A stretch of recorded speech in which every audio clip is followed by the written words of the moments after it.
What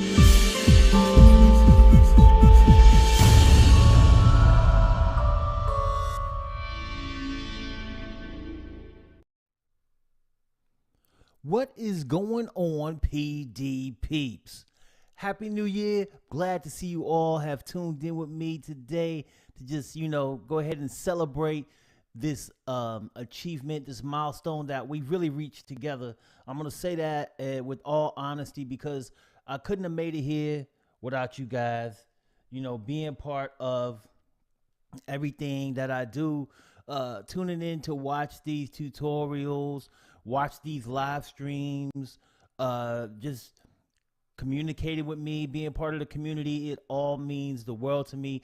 And because of your patronage and your sticking with me through these many years, we have finally reached a pretty huge milestone, in my opinion. I think this was a goal of mine way back when I started my channel.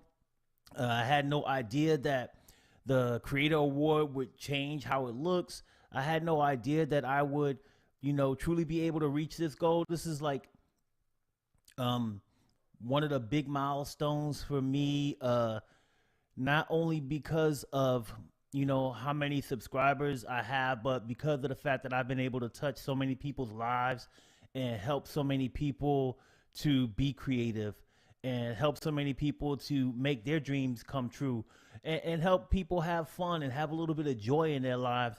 I've always felt that no matter where I work and no matter what I've done in my life, even in the corporate world, that I've been blessed to have a career where I'd be able to interact with people, whether that was customers, whether I was managing or leading teams of people, whether I was leading projects with multiple people from multiple different areas. I've always felt that I've been able to have a positive impact on people, help people not only succeed in the work, but also have a good time and enjoy themselves while they're working. And I think that I've been able to transition some of that over into my YouTube life. And it has culminated in the achievement of the goal of reaching 100,000 subscribers. So I hope I continue to grow. I hope I continue to help all of my PD peeps be able to be successful and learn the program. And the thing is, I'm not the only one helping people learn. We're all helping each other learn. It's kind of funny how just being able to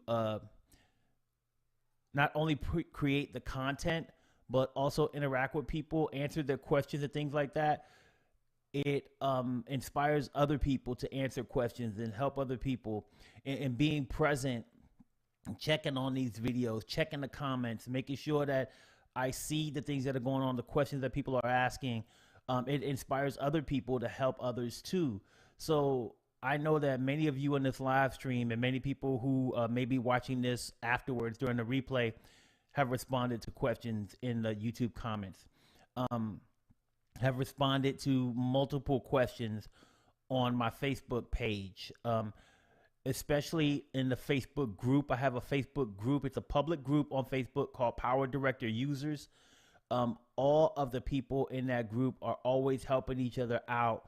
And it means a lot to see those interactions and how we are a community that's bonded together by our want and our desire to create and to do it with a tool that gives us some flexibility but simplicity at the same time. Means a lot that I've been able to help bring all of these people together to help one another. It's not just me, it's a community of people doing this together.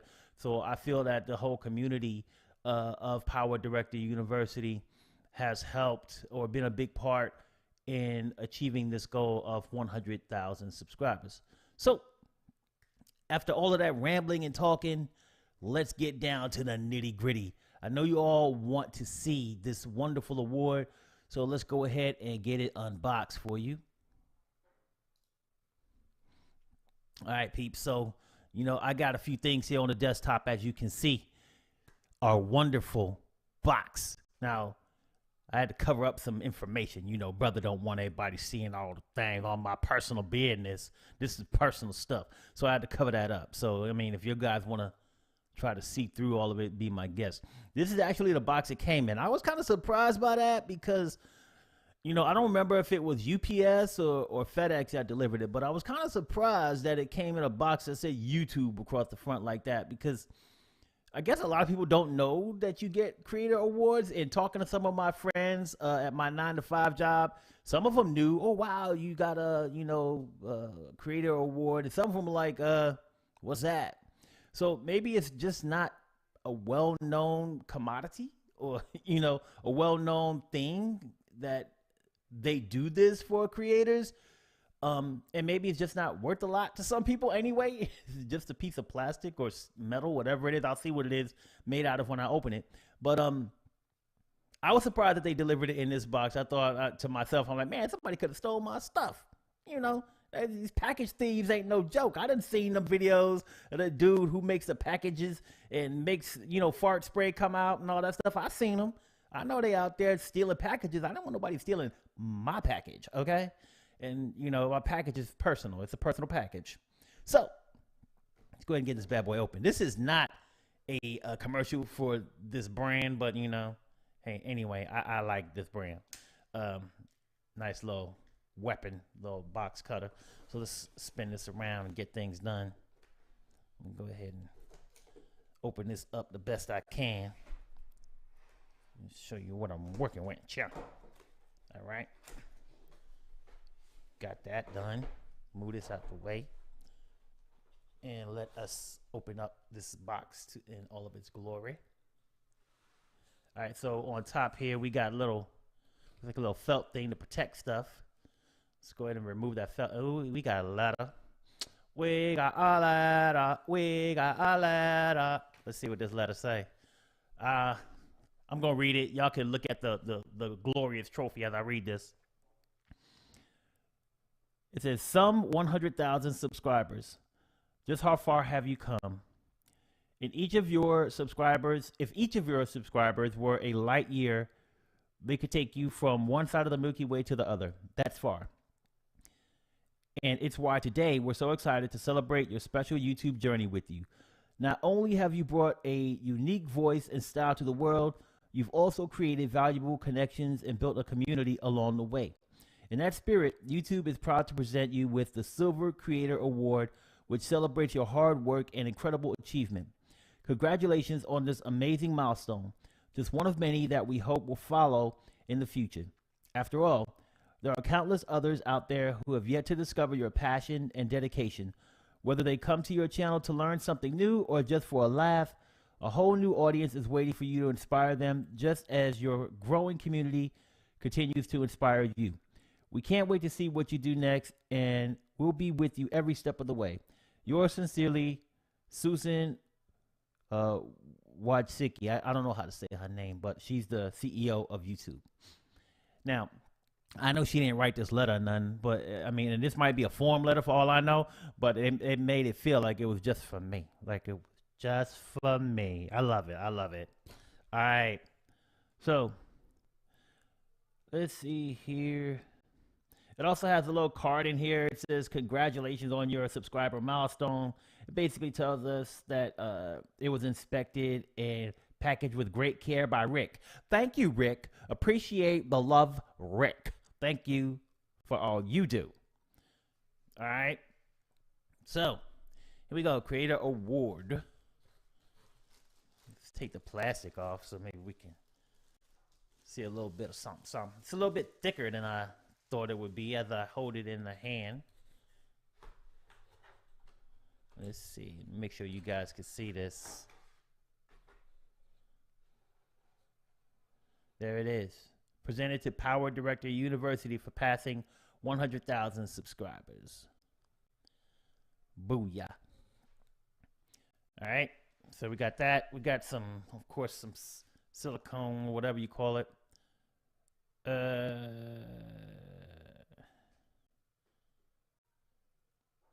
So here it says, share the recognition by allowing your team to purchase personalized creator award. To purchase authorized copies of your creator award. Email societyawards.com. YouTube creator at societyawards.com. So I guess you can get like personalized creator awards. Never knew that. That's something new, brand new. I guess I'm through with showing y'all all of this. I'm gonna go back to my little ugly face. So, just in case y'all didn't know who I was. See, y'all wrong for that. Wrong for that. All right.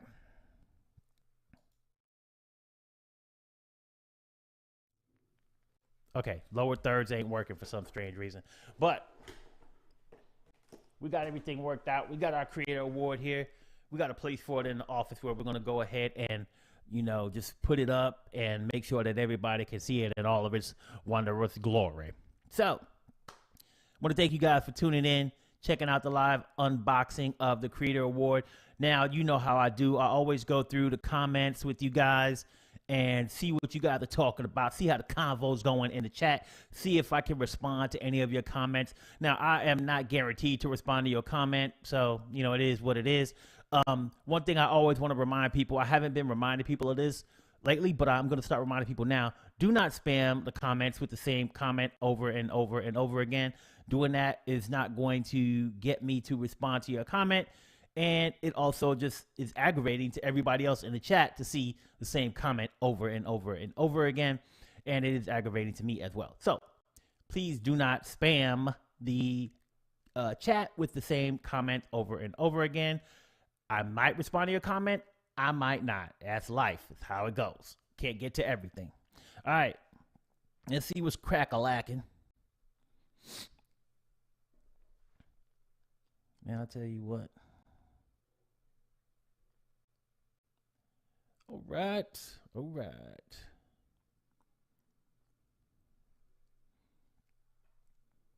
All right, we got Carol Ann Henderson who says, hi, everybody. Congratulations and Happy New Year. May it be a creative one. Yes, I hope it is a creative New Year. You know, we've been kind of like on lockdown for most of the year since March 2020. So it's been kind of hard for me to get out and do some of the work that I want to do. I wasn't able to really get out and do a lot of client work. I have a 9-to-5, so it's not a big deal for me not to do that work. I do work with like making videos. I do events. I do church stuff. I help and I consult people in different areas as well for their church or their events. So I haven't been able to do a lot of that. I have done some of it just through, you know, like Messenger and through Zoom and stuff like that, but not as much as I usually do. So I hope that 2021 is creative and we can get back to doing some of the things that we did before. We just got to let things get normalized, let things get fixed. Hopefully things get better throughout the year. All right, let's see. What else we got?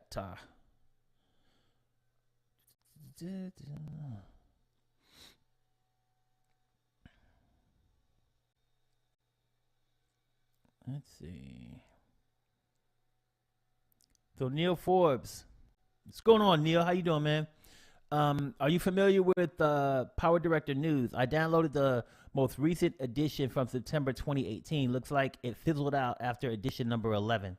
Yeah, I'm familiar with it. So on the PowerDirector forum, those of you who don't know, PowerDirector forum is really the best place, in my opinion, to go get help with PowerDirector. It's a bunch of users.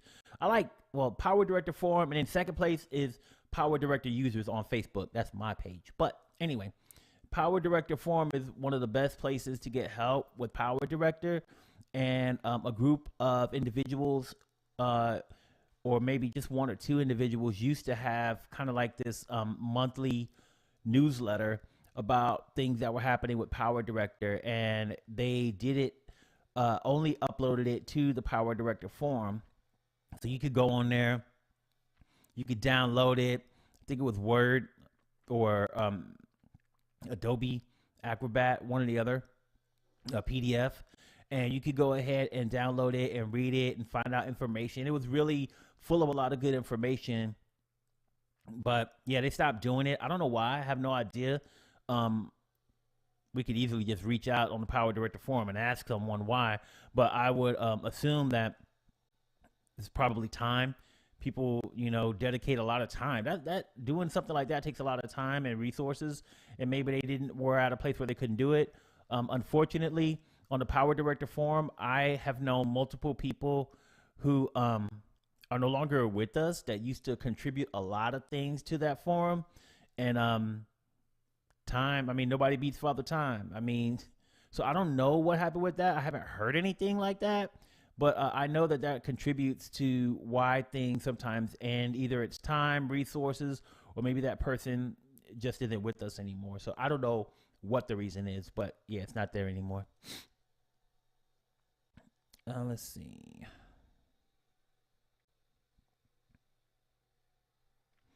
All right, I got Deb Mala. Deb Mala, what's going on, man? He says, congratulations. Thank you so much, Deb Mala.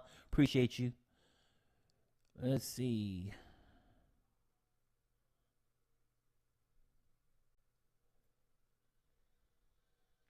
Got a lot of congratulations. Tack Amethyst said congratulations. I got Little One-on-One said congrats. I got the Noodles. Got a congrats from the Noodles. Photos on the Fly, what's going on? Photos on the Fly coming at us from Utah. What's going on? Just trying to chillax this morning. I like to get those early morning or mid-morning live streams in. So, thanks for joining me again, Photos on the Fly. Let's see. So, Prat Yancha says, can we run a news channel through PowerDirector 365? I probably would say no. I mean, if you're looking to do a news channel, to me, a news channel is broadcast. So you're broadcasting. PowerDirector is an editor. It is not broadcasting or streaming software. So no, you can't do a broadcast or a live stream with PowerDirector. PowerDirector is an editing program that you use after you film something, or once you get assets or pictures or whatever you want to use. You bring all those things into PowerDirector and you put them together and you edit, splice, cut, do whatever type of effects you want to do, transitions, and you create a video. And then you play that. So if your news channel is going to be video, a whole video that you created, and then you put it out there telling the news, yes, you can use it for that. Can you use it to live stream or broadcast? No. All right, let's see. I got Rakesh Vadash says congratulations. I got Jose Koenig says congratulations.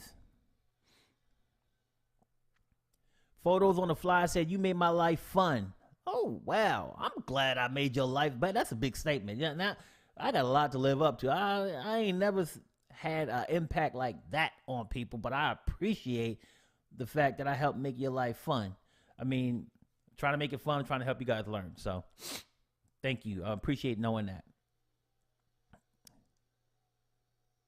Let's see. Unconquered Male says, thanks for all your help, PDU.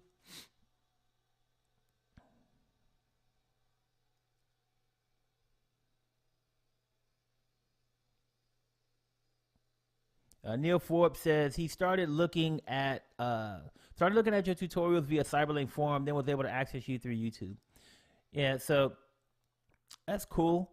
I don't know how many people like found me on the forum first or found me on YouTube first. That would be kind of interesting to know from an analytics standpoint. Like, where are people finding my videos? Because I can tell how many people are watching them, views, external views, all this stuff, blah, blah, blah, blah, blah.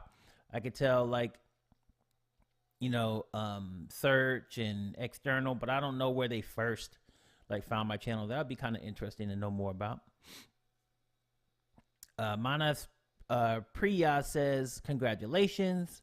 My boy William Palanek is in the building. He says, congratulations to you, Malik. Thank you so much, William. I appreciate you. Always stopping by and watching my stuff. Tyreek Morris. Tyreek says, your videos help me so much. Thanks. You're welcome, Tyreek. I appreciate you for stopping by and being part of this momentous occasion, my brother. Let's see. Trucks to Motorcycles from Tom Alfonsi says, congratulations. Thank you, Tom. Let's see. I got Polar Kim said, can you greet me? No, I can't. Congratulations from the man above. All you deserve an award. Thank you. That's from It's the Song. Oh, Lona Boom's in the building. Boom. What's up, Lona Boom? How you doing? Appreciate you for stopping through. Oh, Speed Sounds. What's up, Speed Sounds? How you doing, man? Look, let me go back to this. Let me pull this back. You went away too fast. Dude, I'm so happy to see you were finally sent your award. It's been deserved since before I first found your channel 4 years ago. Thank you for everything you do. Keep killing it. I appreciate that, man. Look, if y'all trying to get your audio up to snuff, this is a channel to go to. Sound Speeds. Got great stuff out in all social media. Twitter, YouTube. Check them out. If you want to get your sound, your audio right, go over there. All right, let's see. Everybody likes the award, likes how it looks. Polar Kim says, wow. Neil Forbes was like, ta-da. My boy William said, a very nice looking award they gave you. Bring that back up. Let's see. We got Superman G. Superman G is in the building. What's going on, Superman G? Superman G says, congrats, Malik. I'm jealous. Look, no need to be jealous, brother. This is something that you helped make happen. So appreciate all your contributions. This dude is always watching my videos and commenting and liking and all of that stuff. So he's done a lot. You know, put a lot of time in watching my stuff. Appreciate that, man. Let's see. Lona Boom said congrats to you. Neil Forbes says at Tack Amethyst, not just luck. Malik truly earned this. Yes, and I'm just going to keep saying we all did. I mean, I'm not going to beat a dead horse, but I can't do this by myself. There's no way. Steve Dawson. What's going on, Steve? Steve said, well done and congrats, Malik. Appreciate you, Steve. Let's see what else we got here. See what other comments we got. Uh-oh. I finally run across the spammer. Hold on, give me a second.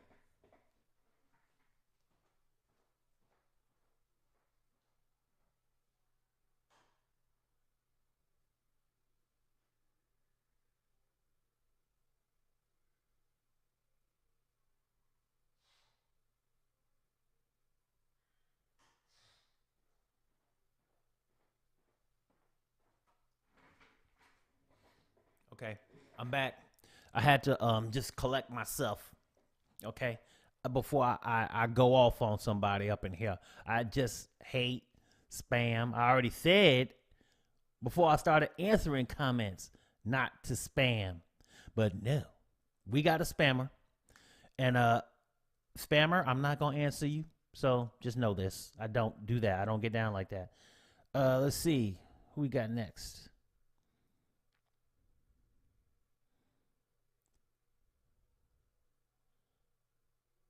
Oh, this is interesting. So Peter Bennett said, congratulations. That's 2/3 of the population of my entire province. Wow. That's crazy. That is so crazy. When you think about like how many subscribers, you know, like it said in the letters, like, you know, light speed and all this stuff. And you think about, you know, a stadium, like maybe an arena can hold maybe 30, 40,000. You know, a football stadium can hold like 100,000 or so, or, you know, and whether a soccer or football stadium, you know, can hold more than that. You know, it's crazy when you think about how many people have actually took the time to click that subscribe button. Because there's a lot of people who just, like me, I watch a lot of things. If I need to learn something on YouTube or find out about something, I don't always subscribe. I know that sometimes I just go on YouTube. I say, hey, I need to know how to put a light bulb, change this light plug or something. I don't know, electric receptacle. And I'll look up and figure out how to do it. But it don't mean I'm going to subscribe to that channel. It means that I needed something at that moment. I learned it. I moved on. And there's a lot of people for PowerDirector that do the same thing. They just need to learn something, how to do something. So they'll see one of my videos and they'll just learn how to do that one thing and they'll move on.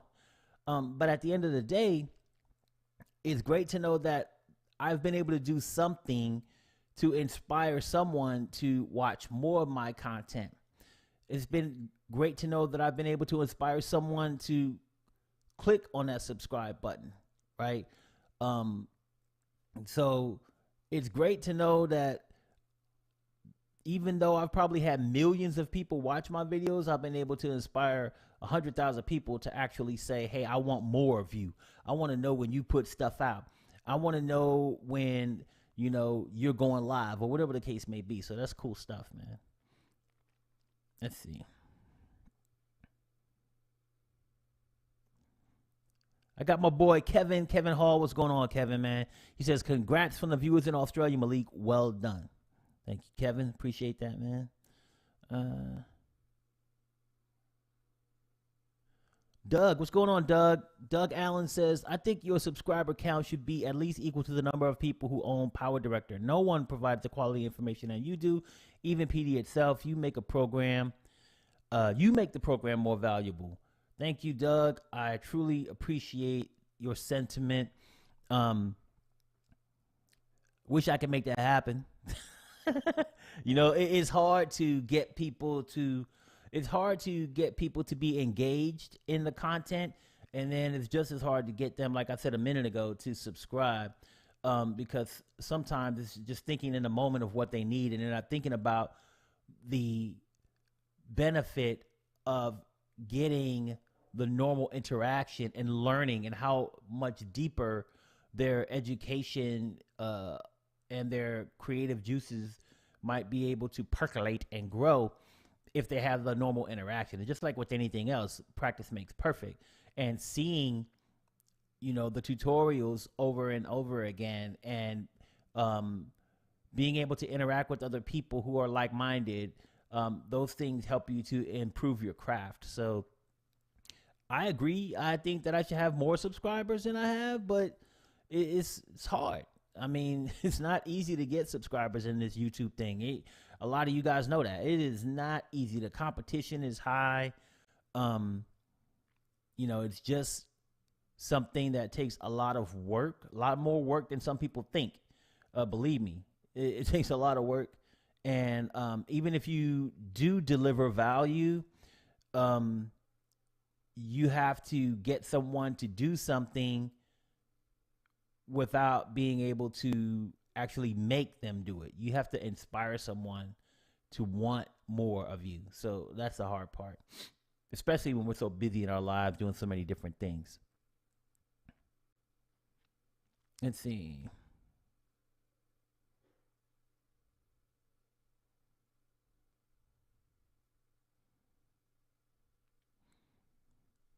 Steve Dawson says, I've been out with a recorder recording sounds for a library when I'm putting together videos. It's been fun using my ears as well as my eyes. Yeah, I mean, that is a skill that you definitely need to build. I will tell you, I'm still not as good at audio and things like that as I want to be. It is a very specialized skill set. I think that is, a lot of people first start off with video and they're like, hey, I made a video. And a lot of times the audio is just trash and they're not paying attention to the audio. And that is like probably if you got bad audio, that it just becomes unwatchable. It don't matter how good your content is. If your audio sucks, then it just sucks. And being able to train yourself to be able to capture those sounds while you're out there is probably going to help you in the long run when it comes to just listening to your audio of your video outside of the sound effects and the sounds that you're capturing, to help create a better experience for your viewers. So capturing those sounds is probably fun and cool, but it's also helping to train your ear. So that's a good thing. Let's see.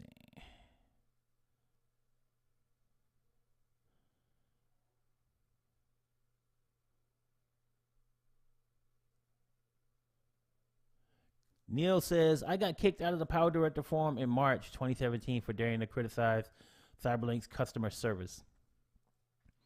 So I have no idea, Neil.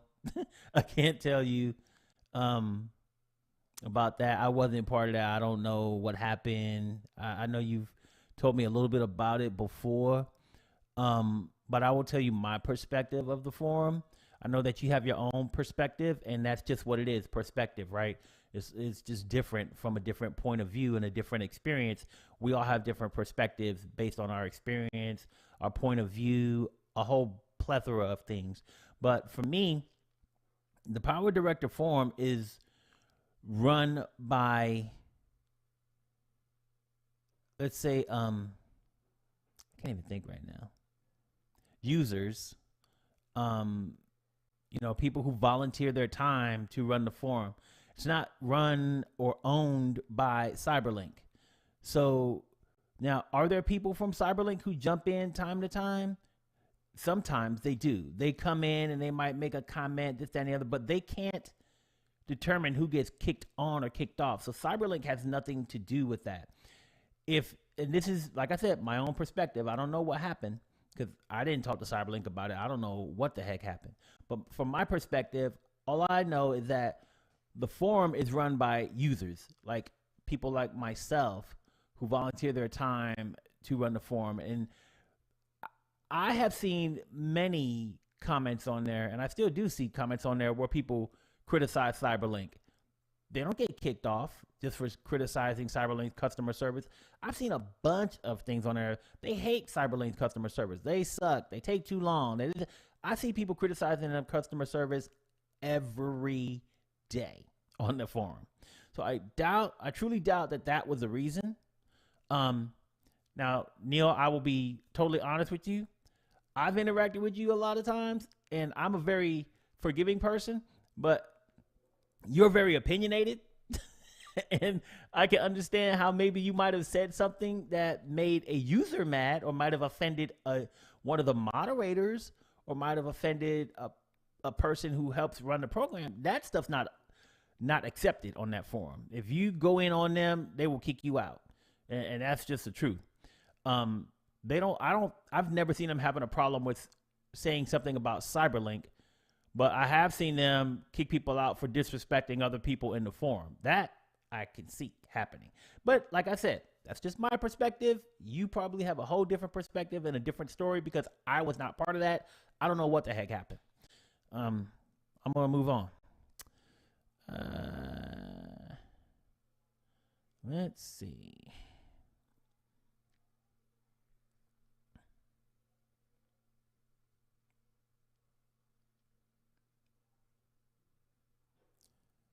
I got Alexander in the gang reviews. What's up, Alexander? And what's up, gang? Whoever you might be. Congrats to you, sir. You definitely deserve it. Without you, I would be lost in that app. Yeah, I appreciate that, man. It means a lot to me. Glad that you find value in the work.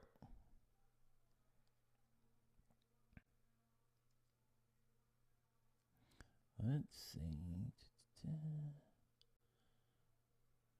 I can't read this, but oh yes, I can. This is beautiful weather today. Thanks, photo on the fly. It is beautiful weather today. This one I can't read, and it's just a bunch of, it looks like Hebrew or something. But I do see the Mazel Tov piece, but I don't know your name because I can't read it. But Mazel Tov to you as well. Or Mazel Tov. Thank you for the Mazel Tov. I know that means something like congratulations. I don't know exactly what it means, but I appreciate that. Let's see what else we got on here.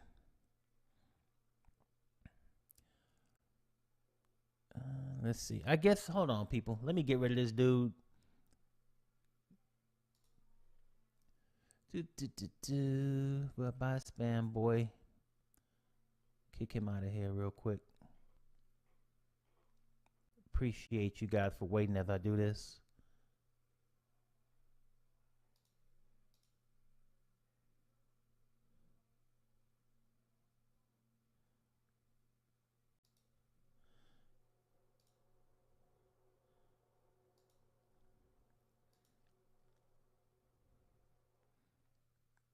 All right, he's gone for now. Put him in timeout. Bad spammer. All right, let's see.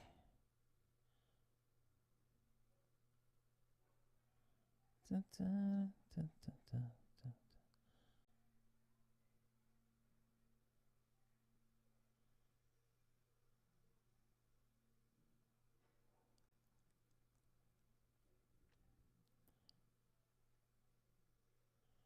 I'm just looking through the comments, guys, so sorry for the pause here.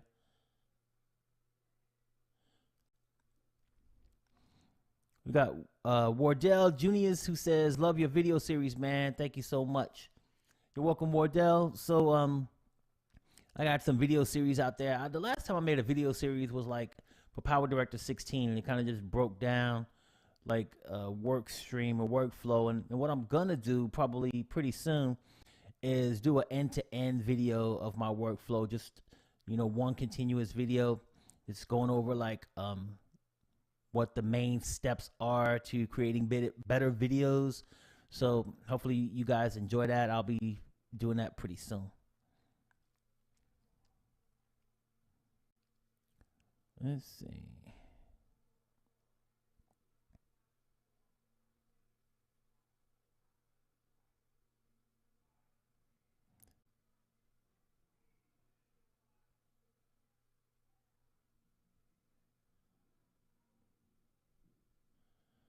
All right, so Superman G says, I just installed PD into my 11-year-old son's computer he built for Christmas. Now he has both the mobile and desktop versions. Awesome. So he has the capability to go ahead and edit on the fly on mobile, and then, you know, save it to either the Cyberlink cloud or save it to Google Drive. And then he can go back to his PC and do more editing on his PC. So that's cool stuff. Even if you don't want to do that, I mean, just editing on the mobile app is cool as heck. You can produce the videos there. You can send them right to YouTube. Like I said before, I love the mobile app. I didn't think I would. I was like very skeptical about it. And it's turned out to be like one of the apps that I use most on my mobile devices. That, as well as, to be truthful, I use the PhotoDirector app a lot too. Comes in handy when I make like memes or things like that. I like using that too, so it's cool. Thrifty AV, what's up? Thrifty AV says, congratulations on 100K. This is an impressive achievement. I appreciate that. I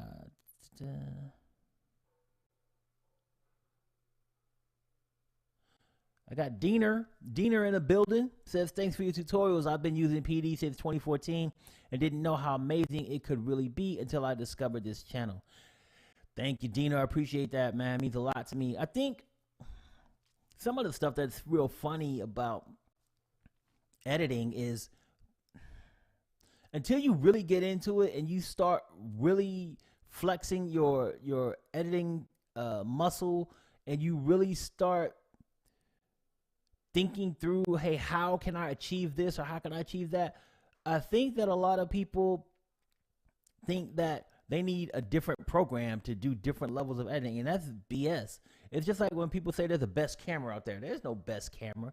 There's a bunch of cameras that do different stuff, and some of them have flaws in this, and some of them have flaws in that. And it doesn't matter. It's just a freaking tool. What's in here? What's in your mind? What can you achieve? What can you try to do? What can you unlock?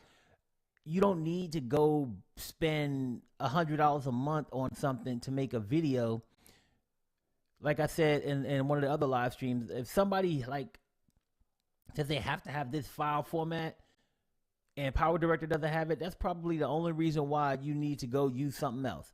Because PowerDirector admittedly doesn't do all file formats. It won't produce to all of them, and it won't import all of them either. So if that's your issue, use a tool, use a different tool that can do it. I mean, otherwise, you can think through with your own mind and figure out how to do stuff. And when people start seeing, hey, it's possible to do that with this software, it's possible to do that, then they start to unlock different thoughts in their mind about, hey, what is the realm of possibility when it comes to editing with this program? And to me, it's pretty much like it's never ending. There are some things, of course, some tools that they don't have, and I talked about those in my last live stream when we talked about the updates that I would like added. And you know, there's ways to get around some of that stuff, but it would be great to have those types of tools too. So yep.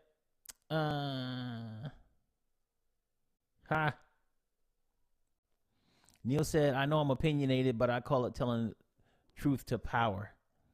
Yeah. I mean, but you're not always right. I'm not always right. You can call it truth to power, but the only time in my mind, this is just my mind now, don't get me twisted here. There are no absolutes. There's no right. There's no wrong. There's opinions about stuff. Let me give you an example. I'll give you an example that I think. Now, this might be kind of nasty to some people or whatever, but it is what it is.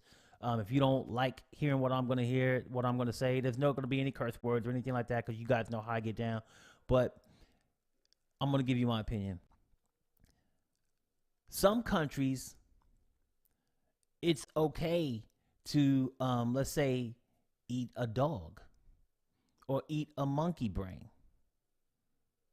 Some countries, that's just out of the question. That's wrong.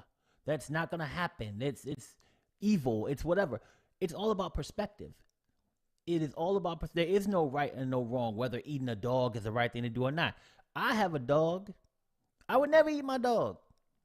Now, that don't make me better than a person in some other country that eats dogs. It just means that our perspective and our society and the way we think, those are all different. It doesn't make me better than that person. It doesn't make that person better than me. It's just perspective. There is no telling truth to power. There's telling what you think is the truth. Another example. In some countries, and like once again, this may seem nasty to some people, it may seem far-fetched, but you may not notice. And like I said, I'm not trying to put anybody under the bus or say that anyone is wrong. In some countries, they have like sex, like streets. You can just go up and down and have all the sex you want, do whatever you want with whatever age person you want, doesn't matter. That's okay in that country. In some countries, it's not. In some countries, you can buy a teenage girl's underwear from a vending machine, just like you can buy a candy bar from a vending machine. In other countries, you better not do that. You're going to jail for trying to sell some kids' underwear in a vending machine. So there is no truth to power. There is no right and wrong. There's opinions. There's perspective. There's views. The only absolutes in this world to me that are right and wrong is math and science. That's it. There is nothing else. Math, 1 + 1 is always going to be 2. That's it. +1 is +2. That's it. There's science. It's always going to do the same thing. If you put baking soda and whatever, if you put a Mentos in a Coke bottle, it's going to explode. Why? Because there are principles of science that's going to make those two, the chemicals and the compounds and those things, make that happen. Those are the only truths to me. Once again, my opinion, my live stream. Okay, let's keep it rolling. Let's see. I've ranted long enough.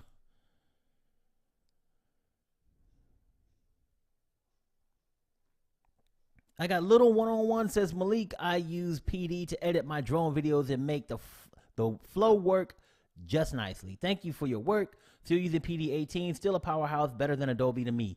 Yeah, better than Adobe to me too. Easier to use, does the same stuff for the most part. Like I said, file formats could be some issues with that type stuff. There are some tools that Adobe, it's a professional product that costs a lot more. So there are some things it can do that PowerDirector can't do. But for my needs and what I do, I don't need all that extra stuff that it does. PowerDirector kills it for me.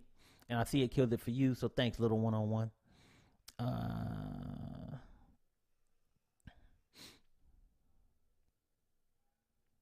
Let's see. Steve Dawson says, the session I liked the best last year was a tutorial on making an Indiana Jones style map animation. Yeah, I had fun doing that one, man. That was a lot of fun.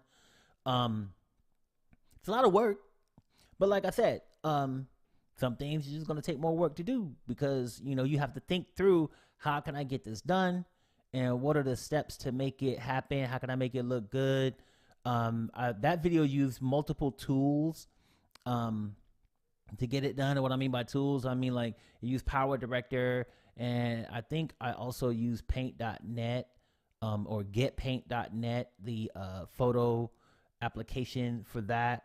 And I think that was it.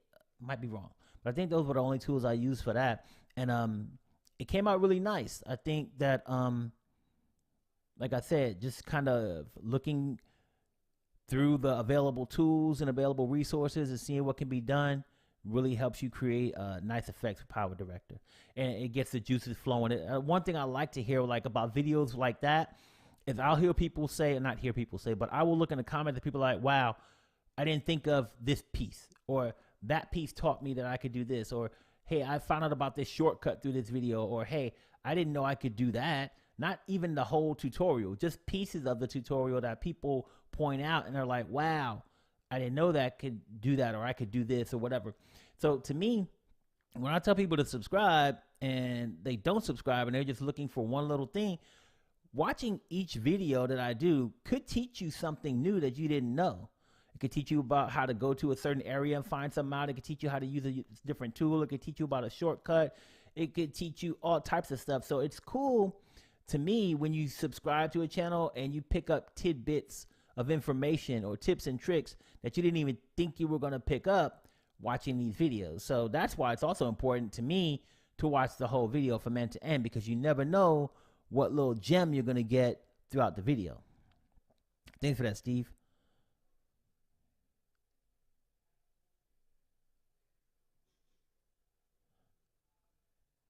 All right, I got let's see, Shubhan Lakera. I hope that's how he says it. It says, hey man, I want to thank you for your great videos. I started using PowerDirector and your videos helped me a lot. I'm glad that my videos helped you out. Appreciate you taking the time to stop through. Check us out on the live stream. Tom Clark says, I really appreciate your tutorials. They have inspired me to be more creative. I'm glad that my videos have helped you do that, Tom. That's what I'm trying to do. So it's great. LaShawn Walston, I think is what that says. Says, I've been using PD since 2013. I just started using Premiere because I had to get Creative Cloud app to expand. I will say Premiere is better, easier for music videos, but PD better overall for YouTube, or better overall workflow. Yeah, I mean, so LaShawn, I think that depends on what you're doing and how you're making the videos and things like that. I've made videos, music videos with PowerDirector, and I would put them up against any other video that's made with any other editor. And you got to remember, at least for me, and I think this is true for everybody, but this is my opinion. There's no truth to everything, right? I just said that, so don't get caught up in my own little statement. In my opinion, it's really about your vision and how you shoot your video, what you're doing. There's a lot of that goes into the final product, because if I know as someone who's creating a video that, hey, guess what? I'm using 4K. I want to get wide shots, right, of all of this stuff. I can, you know, zoom in later in post and go ahead and get some of those close-in shots. But guess what? I have this much time. I got an hour on this set. If I start off shooting a bunch of close-in shots, and then I think later, oh man, I should have got some wide angles, some wide shots, I'm doubling my time because now I got to do all these wide shots. Go ahead and set up all my wide shots, get all those shots, knock them out, do it in post if I want to get close enough, shoot at the right time. So it's a lot of things you got to think through what you're doing, how you're doing it, and how you're going to execute. You got to have your storyboards. You got a lot of this stuff is done way ahead. If you think you just walk onto a set and just start to make a music video, you're crazy. There's a lot of planning, a lot of work that goes into doing it, and it should be like that for any video that you do, really, in my opinion. So I think that the big thing about music videos to me is shooting it. How are you shooting it? How did you plan? Do you have your storyboards? What does all that look like? Are you effective with your time? Are you messing up when you're on set and rushing through things? If you can do things in a, if you can just put together your plan, think through what you want to do, put your plan together step by step, execute on your plan effectively, then when you edit, I don't think it matters if you use PowerDirector or Premiere or Final Cut or whatever, unless there's, like I said earlier, unless there's some tools that you cannot access and you can't do a workaround. I mean, and time is always of the essence when it comes to editing, so don't get it twisted. I know that some things in Premiere, you just bam, bam, I'm done. Where in PowerDirector, you may have to do some workarounds. At the end of the day, it's all about before you get to post, right? To me, when it comes to making your videos. Because you could do things in post, but why do you want to do all that extra work in post when you could do the things that you need to do when you're shooting? All right, enough of that. Let's see. What else we got?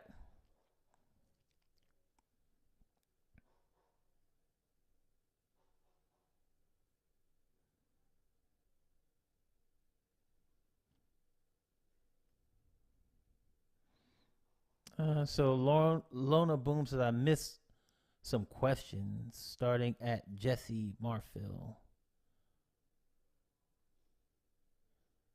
I'm trying to look back and see what I might have missed.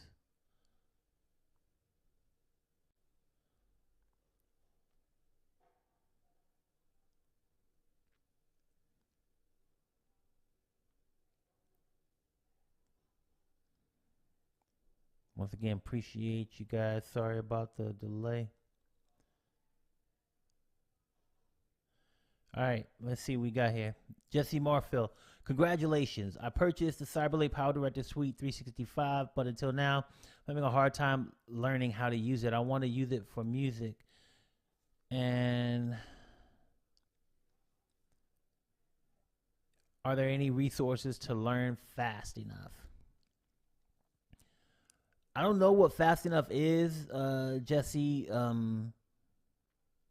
Everybody learns at a different pace. So I can't really say what fast enough is, and I don't know if you know what fast enough is or not, but I don't. Like, you want to learn in a day? That ain't happening, Captain. You want to learn in a week? Probably still ain't happening. Depends on, I mean, what you're trying to do. You said that you're trying to use it for music. Are you like doing a choir? Are you making a video? A music video? Are you making a choir? Are you just, I don't know, what do they call it? Like, doing cover songs? I don't know what you're doing. I mean, it's a whole lot of different things. Music is a wide realm of a very wide, I guess, niche. It's not even a niche. It's just very wide, right? I don't even know what I'm saying right now. Excuse me, people. But resources. So PowerDirector University, PowerDirector Forum, the PowerDirector, the Cyberlink channel, the PowerDirector video editor app, the PowerDirector video editor channel. Then of course there's my boy Jim Levitt, Sharper Turtle. I've done a collaboration video with him, so you can kind of look that up if you want. Jim and I talk offline sometimes about different things with PowerDirector, so I would definitely say that he's a great resource. I mean, I think that I would need to know a lot more about what you want to do before I can tell you if there are any other additional resources outside of PowerDirector. Like, you know, Cine News is a great one. There's a lot of stuff online that you can learn from. Check it out.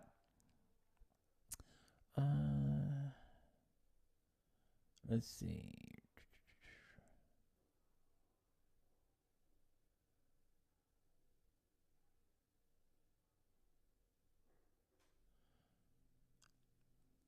I got Imran Mirza says, thank you, brother, for your amazing videos. As my wife and I learned a lot from your videos. And because of you, because of your videos, my wife started her own YouTube channel. So thanks and congrats. Well deserved. Thank you, Imran. Appreciate that. Thanks for stopping through. Let's see.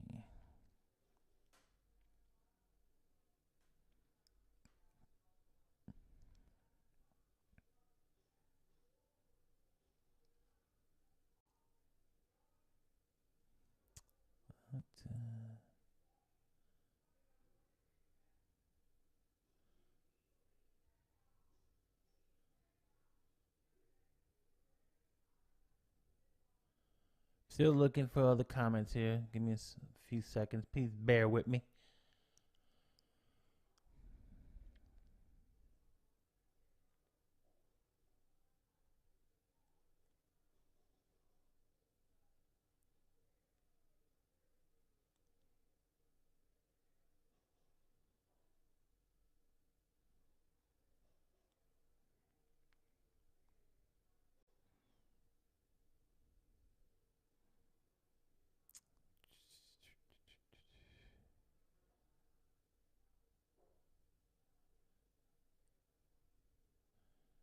All right, LaShawn is back. Says, for example, it's easy to do green screen work with PowerDirector. The video stabilizer is way better than Premiere.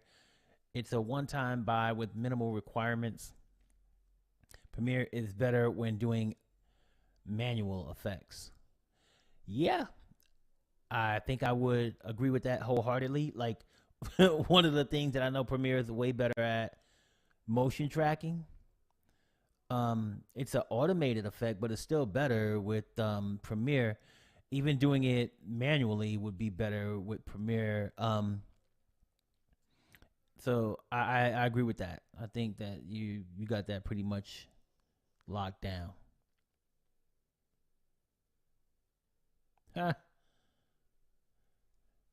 Industrial, I guess it's Industrial Kami said, thank you for all your videos. I wouldn't have gotten addicted to video editing if it weren't for you. I don't know if you should be thanking me for being addicted to video editing, but I think video editing is a great thing, man. I think it's a great hobby to have. I think it's a great profession. I can't wait until one day when I get to just do video editing and consultation full time. That's a passion of mine. I don't make the time for it right now because I know where my bread is buttered and I know what my blessings are. So I do it and I want to expand on that. But right now it's not the best time for that in the lives of me and my family. So I'm addicted to it. I know a lot of you guys are too. It's a great passion to have.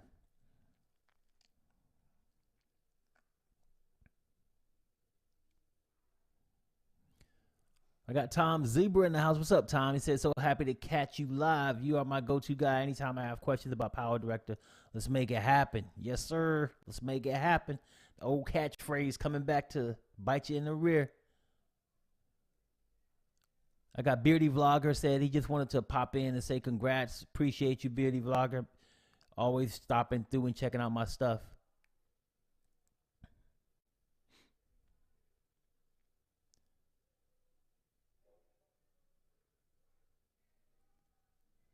So I got Richard Allison II. Said, did you make your animated lower thirds in PowerDirector?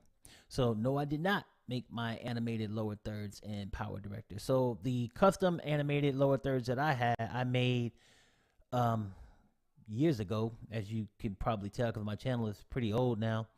And I made those with After Effects, CS6.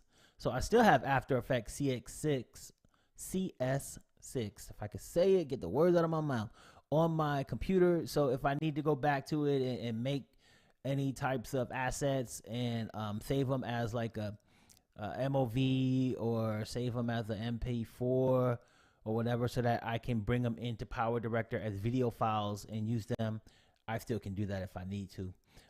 Gives me more flexibility for doing stuff. I would never, just me personally, I would not use After Effects or to make the videos that I make for YouTube, but it's a great resource. It's a great compositor. So if you wanted to use a compositing program and make your own stuff, that's what I would use.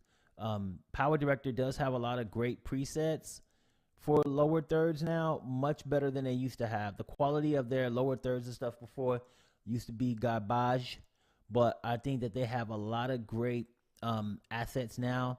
With PowerDirector 365, they just stepped up their game with a lot of the lower thirds and other titles and other graphics that you can use. So I think there's a bunch of them in there you can use if you need to. Let's see.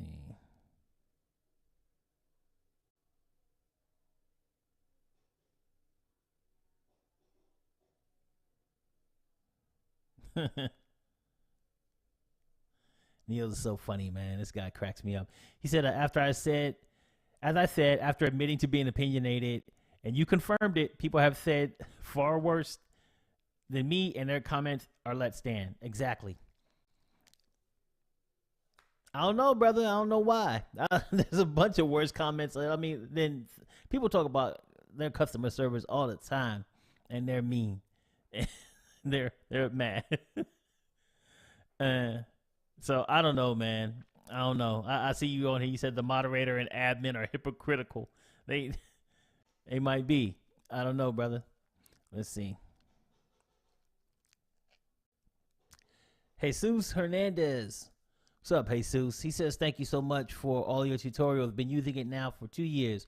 Use it to create soccer highlights, reels for my daughter's channel, and for local athletes for college recruiting process.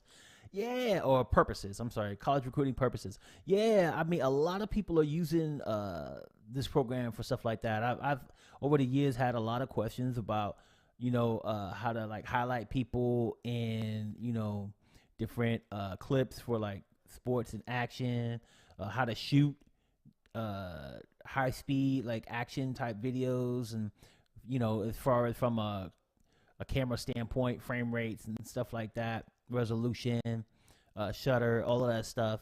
And people are liking the tools that they have. It's easy to do now. I mean, the technology is like leaps and bounds from where it used to be, man. I could just only imagine, like, if I had the capability now, I mean, back then that I have now, and the tools back then that I had now to make like some of these videos just at my house, in my office, it's crazy what you can do now. And it's great. We're living in a great time, people. But I'm pretty sure people said that in 1922. We're living in a great time. So I know, once again, perspective. Let's see.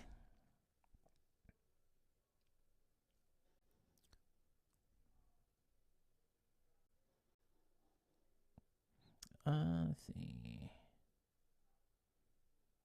Oh man, that's nice. So Wolf Festive says, I came here and I already like the style you go with. I appreciate that, man. Shoot, I got a little bit of style, a little bit of stilo, as they used to call it back in the day. I appreciate that you appreciate it. Let's see here.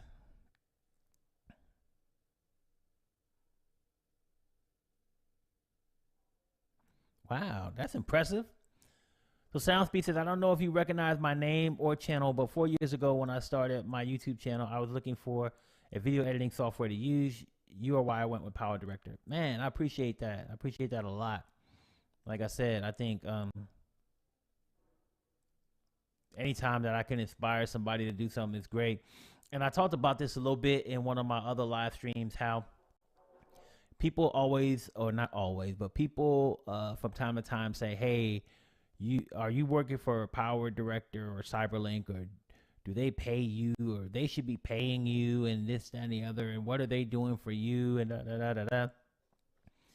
They don't do too much for me. They do some things from time to time, like I get a free copy of like software if like I want to do a giveaway. I do get a free copy of PowerDirector 365 every year from them. I do have some contacts who reach out to me sometimes to do like collaboration deals. They offer me like a collaboration deal with HP in their latest laptop to show like what PowerDirector can do on the program. So they offer me things of value from time to time, and I'm very appreciative of that. But I don't work for them, and they don't pay me, and they don't sponsor my videos or anything like that. All of this is all me, all my own passion. You know, and knowing that I can inspire people to pick this software out of all the softwares, video editing software that's available out there, it means a bunch to me, because I will tell you straight up, I'm not trying to promote PowerDirector over anything else. Your needs are what drives what you should buy. It is what it is. It's not about PowerDirector being the best. It's not about KineMaster. It's not about Filmora. It's not about Pinnacle Studios. It's not about Vegas. It's not about Ideas, or Ideas, however you say it. It's about what you find best. If there was a best program out there, everybody would have the same program, and everybody doesn't. So it's really about your needs and what you think is suited for what you need to do. And at the end of the day, I'm not trying to promote PowerDirector over anybody else. When people ask me questions, I'm like, so what do you need to do? Can PowerDirector do this or that? Yes, it can. But what are your needs? What are you looking to do? Right? Because this might not be the tool for you. And when I'm able to inspire someone to pick PowerDirector, and not because I'm telling them, oh, you have to go with PowerDirector. PowerDirector is the best. Make sure you use my affiliate link when you do it.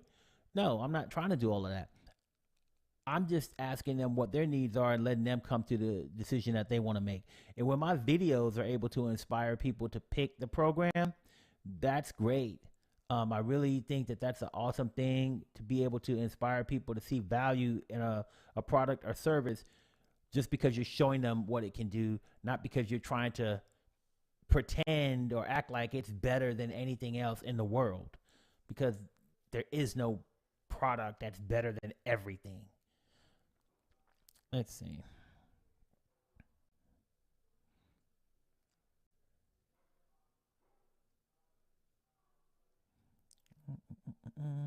Balfour's Jamaican Experience. What's up? Says, what's up, Malik? I'm new to YouTube, and I choose PD based on reference. So far, I'm learning how to utilize it, and much thanks for my progress thus far is due to your videos. Keep up the excellent work. Thank you, Balfour. Appreciate you. So KRDP says, last night I was on PowerDirector and wanted to know to create a menu. So I searched YouTube and how to create a menu. See what else? And PD, and you were the third one to pop up. Good to know. I'd like to be the first one to pop up, but you know, I'm not always first. It's all good. Some of the things that I'm noticing through my analytics are that YouTube search is my most, I guess, is most of the videos that I put out are found through YouTube search as far as my channel is concerned.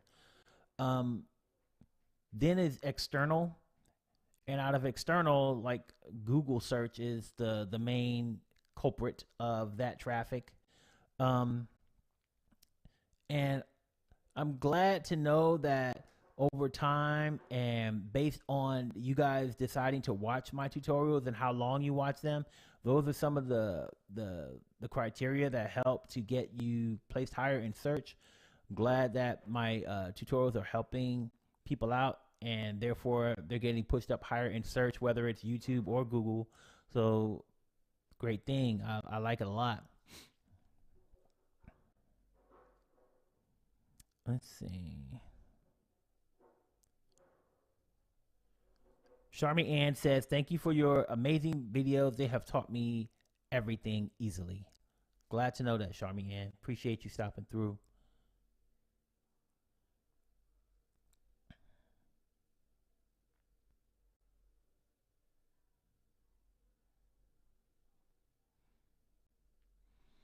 So KRDP says, thanks to PDU, I was able to learn to do a lot of things. Although one thing I would love to know is how to get the emojis in PDU. I guess that's supposed to be PowerDirector. So if you want to get like regular emojis in there, like the ones you see online and stuff like that, I'm not aware of a way to do that. The best way that you can do that is go ahead and capture the emoji as a PNG with a transparent background. And if you do that, then you can bring that picture in and the emoji will be there. So you can do that with any emoji as long as you have like photo editor like getpaint.net or any other free photo editor that can create a PNG transparent image. Then you can go ahead and capture any emoji with the screen capture. You can use your Windows, your Mac, whatever, do a screen capture, put it into that editing program, remove the background, then you can just have the emoji. You can bring it into any part of PowerDirector that you want. You can bring it over a title, you can have it over a page, whatever. So that's one way. Another way is to go ahead and you can use like the Wingdings, which is using the title editor. If you go into Wingdings, there are some very basic looking emoticons. I wouldn't even call them emojis. They're emoticons of like smiling and frowning and stuff like that. So you can use those in the title designer if you want to. They won't look like the ones that you get online with the little yellow or dark or pale color to them. They'll be basically see-through with black. So you can do that. Now, once again, this kind of takes me back to a point I made earlier about thinking through how things can get done in post. Thinking through how you could do things, you know, when you're shooting, right? Pre-production, all of that stuff, it matters. And just thinking of, hey, okay, well, I want to get an emoji in here. I can't do it the easy way. There's no way to just copy and paste it in. What can I do? Can I get a picture of an emoji? Can I remove the background? Wow, now I got an emoji, right? So thinking through how to solve problems and not just saying, hey, oh, well, can't do it, because that's how I help you guys. And that's how a lot of people on the forums and other places help you guys. They think not, oh, well, the program can't do it, so it can't be done. No. What can you do? What is it within the realm of possibility? And then think and put the steps together to go ahead and make it happen.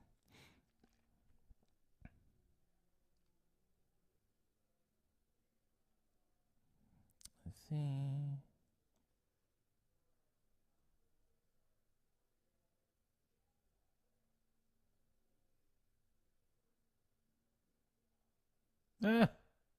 That's funny. So Peter Bennett said, Malik, move more when typing. I keep thinking your video is paused until I see your arm muscles flexing. You see that? You see the arm muscles right there? That's something special. That is something special. Come on, Peter. You don't want to see my flexaliciousness? I got all kind of flexaliciousness for you. You don't want none of this. All right. Let's see. All right, like good little conversation going on here. I want to jump in. Yes, sir. Superman G said, Malik, do you sometimes reflect back on when you first started doing your YouTube videos? You've come so far in making videos as well. Yeah, man, I do. I mean, way back in 1947. Now, let me stop. Yeah, man. I think I started this YouTube thing. My first video was like in 2010, I think. And I've gone through a lot, man. The first thing I was like, I was just like, I didn't know what the heck I wanted to do or where the heck I wanted to go. I used to make tutorials for Adobe, PowerDirector, Pinnacle Studio, Nero, and I think that was it. I used to make tutorials for those 4 different programs. And the channel's first name was Video Editing Software Guide. That used to be the name of this channel. And I used to just do tutorials on a bunch of different programs, those 4 different ones. And I would like show how to do the same effect on all 4 of them, or I would show like all kind of different stuff. I would just show demos and stuff. And then after a while, I mean, today you can't find a lot of those videos because I got rid of them. I did not want them being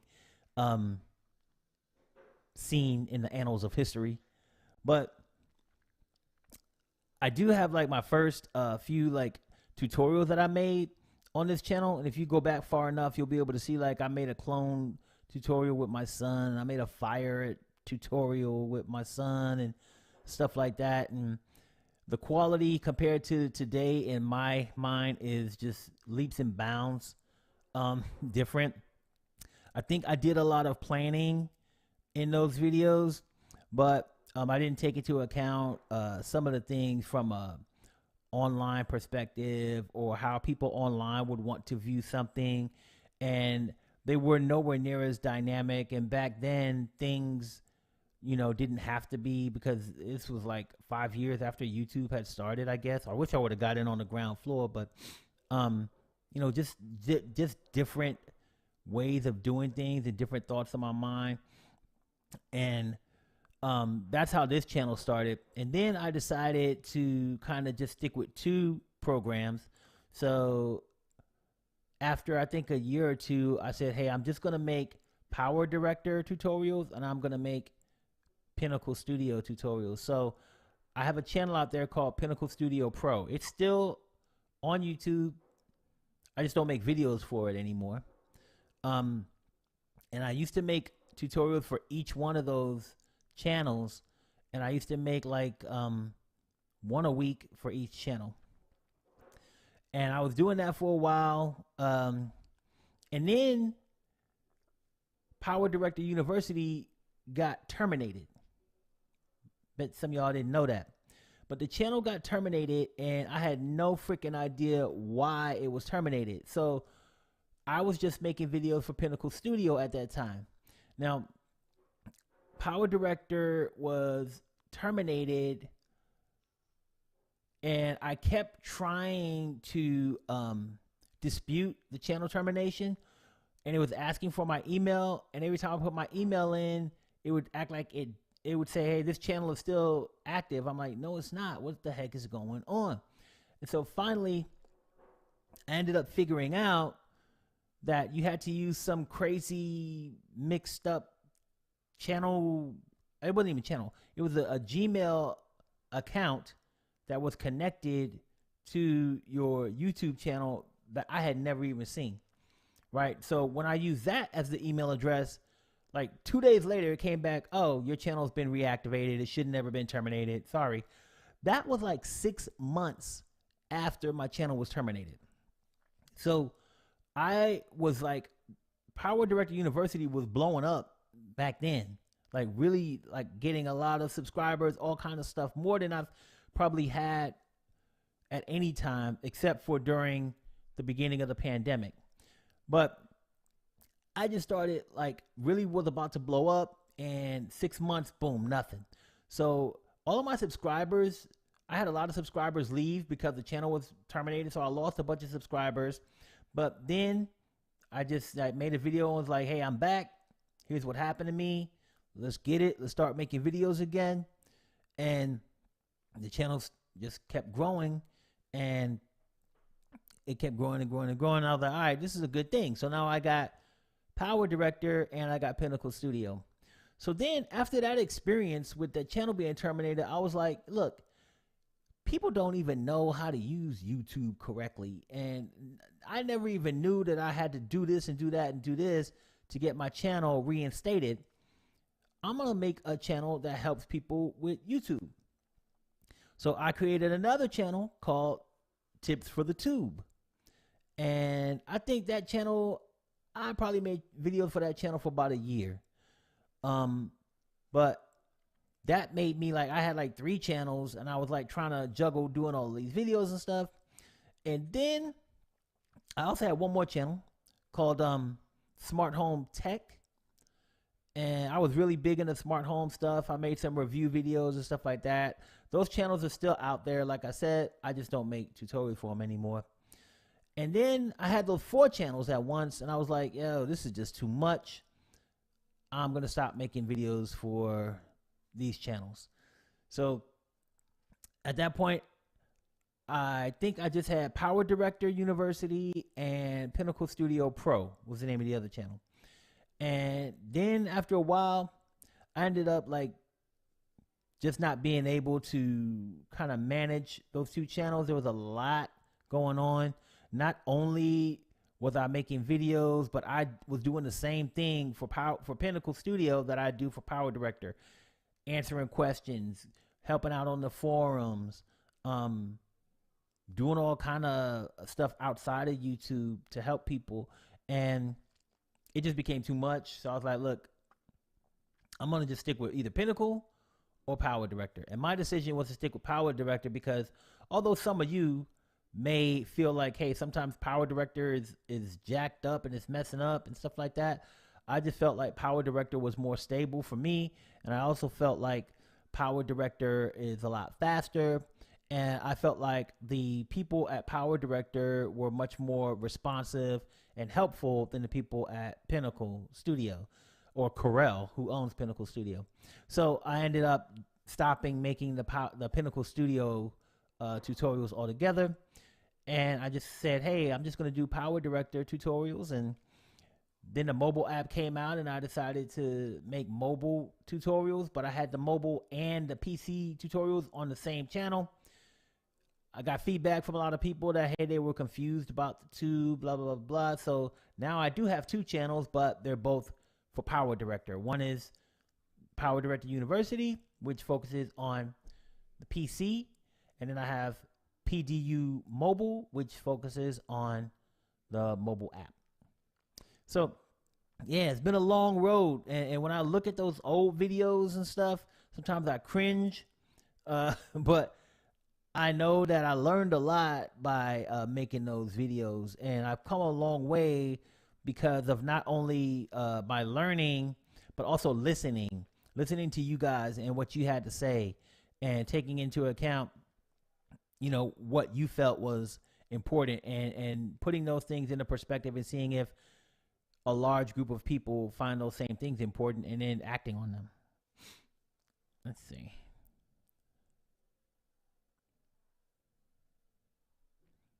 So I'm still looking for stuff here. So, you know, if I freeze or don't look like I'm doing anything, just watch my muscles flex. Let's see.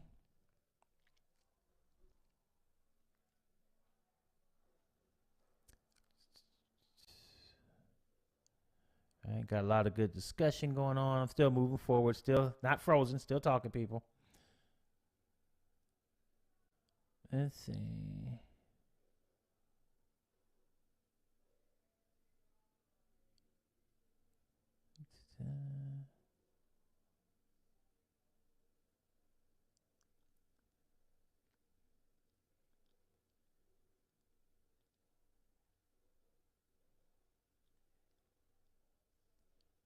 A lot of good conversation that you guys got going on here. I always love seeing that stuff, man. All right.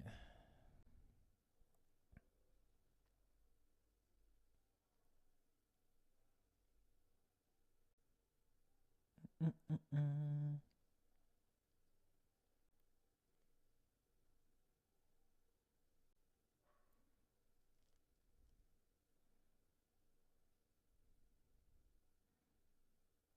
Yes, I love that. Lona Boom said, just have fun with whatever you create. Using PowerDirector, and don't become stressed over the smallest things. Love life. so many more important things in a video. I understand sometimes we're using it for client work and you got deadlines and you got stuff like that. And those things are very important. Don't get it twisted. But at the end of the day, it's a video, especially if you're making it for your own purposes, and your reputation isn't on the line because of the video. I can understand if you're making client work, because I feel the same way. There's certain level of quality and you want to be able to meet the demands of your customers. So that's a different situation. But if you just making videos and you trying to make them for YouTube and stuff like that, it's not that serious. Don't let making a video for YouTube piss you off so much that you get mad and you like mad at the software. A lot of the times, the big thing that I find, and I answer questions all the time, so don't make me right, like I said. But what I find most of the time is that the issue is not the program; it's something else. It could be the computer specs. It could be the person made a mistake. It could be something running in the background. It could be your file type. It's not always the program. The first thing people want to go to when something goes wrong is the program did this and it's not letting me do this. Da, da, da, da, da. Then you get mad at the program. You give it a hard time. You do this, you do that. All that wasted energy. To me, you could be using that time and that energy to look through possible solutions outside of the program, which is usually the case. So when I help people, I ask questions, and usually we come up and find out what the issue was, and most of the time it's not even the program. So like Lona said, live life. Don't let something as small as a video, get you all bent out of shape. Let's see.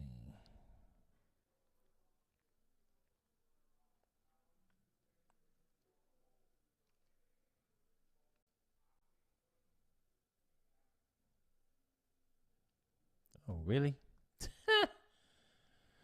So, Himarshi Street Live said, just realized you resemble Red Fox. I don't look nothing like Red Fox. Okay, people? I ain't got no gray. I ain't got no Red Fox face. Nothing. I disagree. Let's see. Prince Jacob. What's up, Prince Jacob? Thanks for coming in. Prince Jacob, Mr. Rebuttal, the principal, says, Professor, congrats. Thanks, bro. Appreciate that.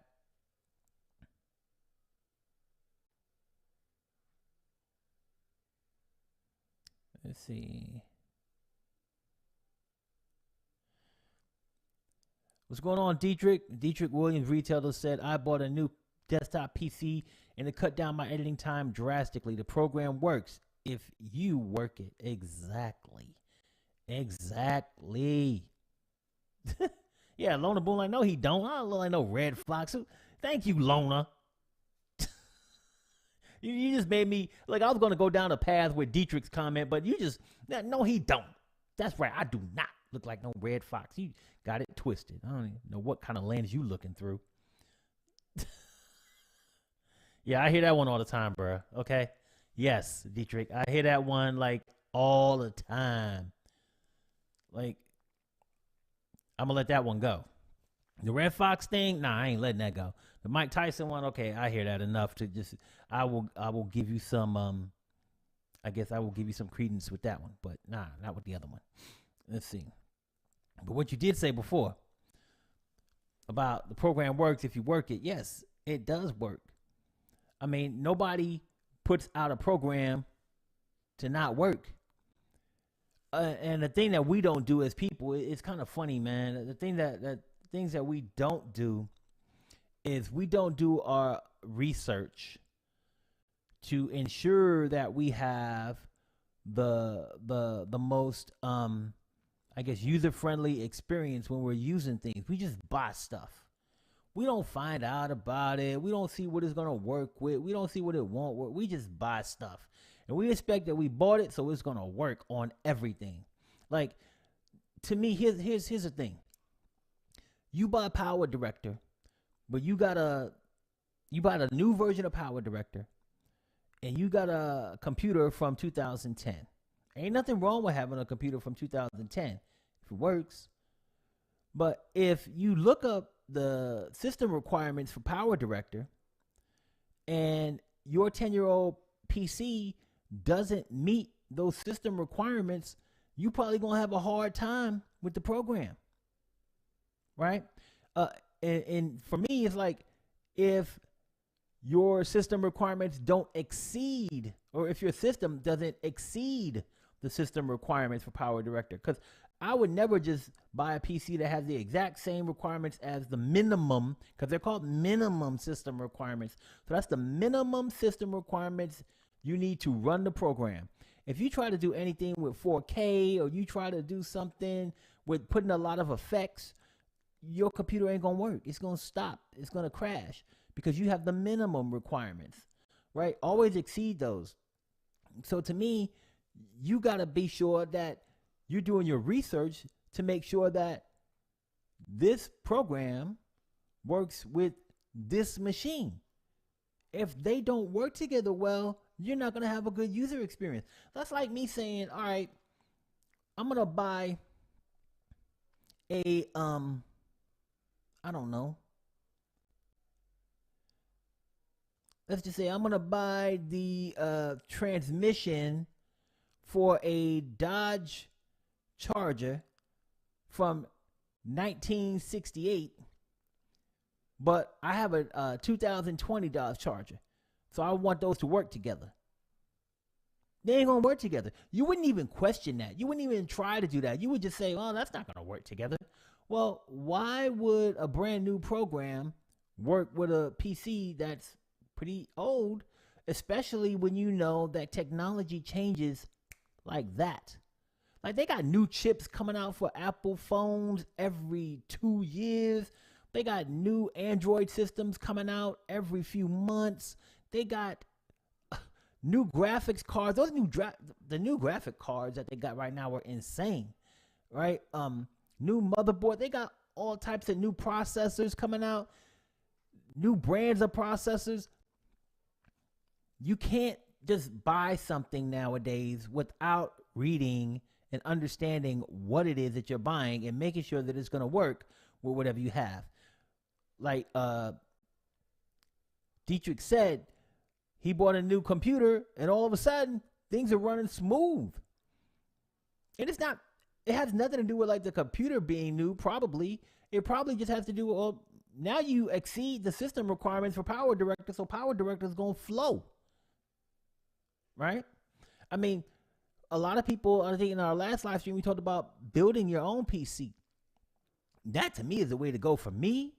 Like I said before, I thought it was going to be hard. It was easy. It's like putting together a puzzle. Not that hard to me.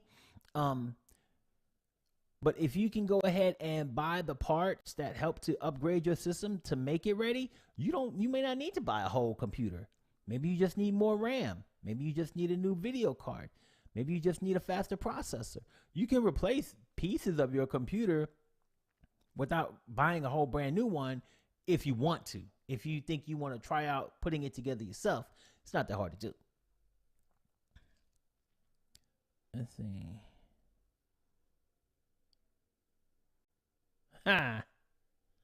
Yeah, Prince Jacob says Red Fox was a fox, though, as a young gentleman. Yeah, I guess he was a fox when he was young.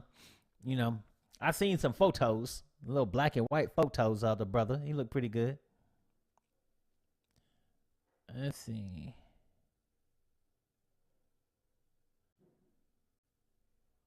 Aha. Thanks, Neil. Appreciate that. He said Malik looks like Malik. He's an individual, unique. Now, I do remember I did, was it, Neil? We were in a live stream a while back, and I didn't have my hat on, and you didn't know who the heck I was. You thought I had, like, lost all my hair for some reason. I'm like, this is my head all the time, brother. This is what my head looks like.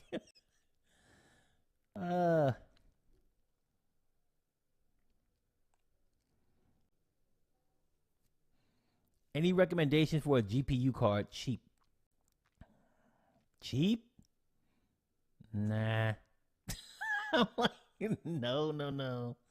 I mean, try looking for a 1080.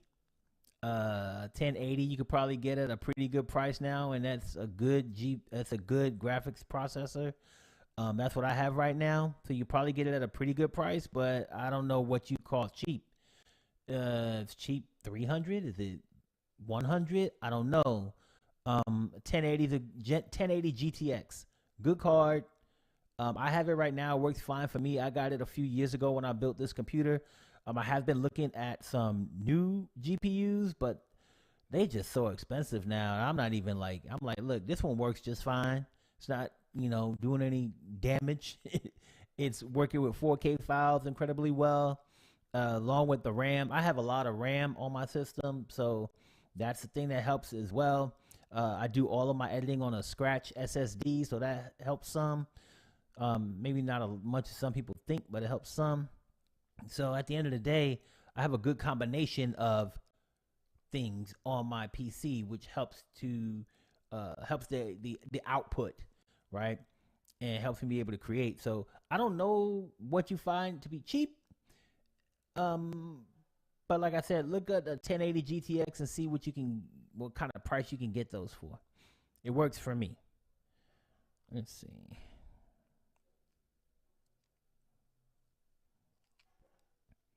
So Rashid Ali said, random question. What is your favorite transition?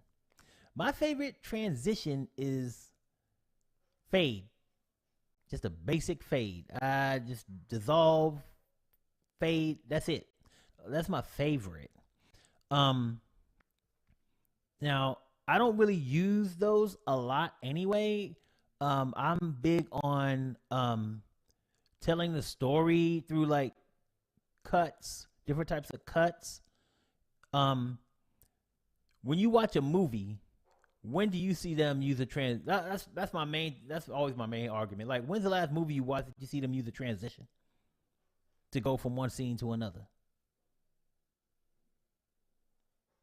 I mean, you can name them in the comments if you want. If you remember a movie that used a bunch of transitions to go from scene to scene, let me know. Maybe I'm just not familiar with it. But most movies that I watch, no, they don't use transitions, and I don't use transitions that much. I might use them like at the beginning, maybe to go from to introduce, like to come into like something, or go out at the end.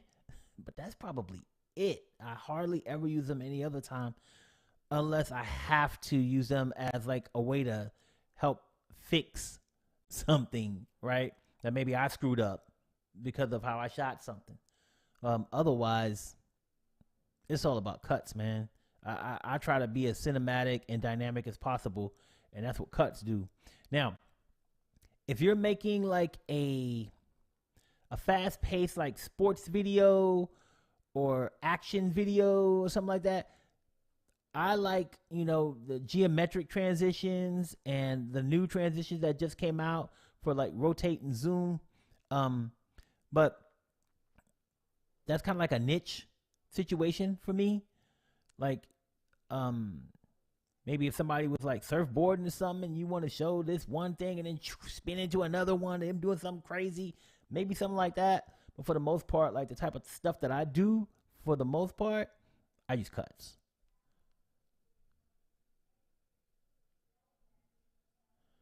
Let's see. Sorry, I let my little freezer rule. I'm not freezing stuff, Peter. Let's see. Fishy comments. What's up, Fishy Comics? Says, just want to say congrats and enjoy PDU. Thank you, sir. Appreciate you.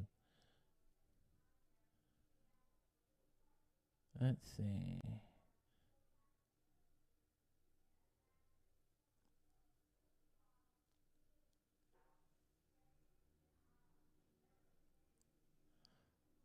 Let's see.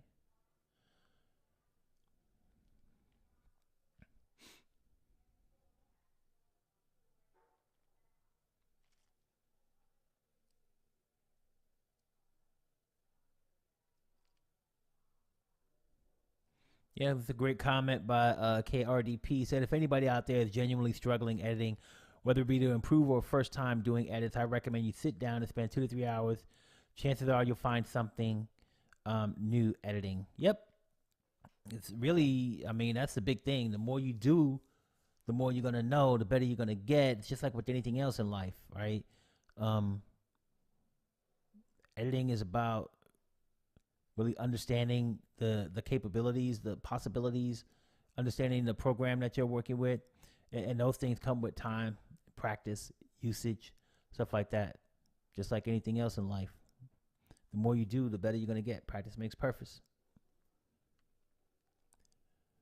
Got Michael J.C. Peters said, just stop by to say congrats and thank you for educational, entertaining hours of videos. You're welcome.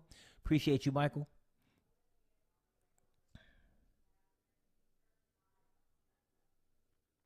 Oh, we got Team Geocaching.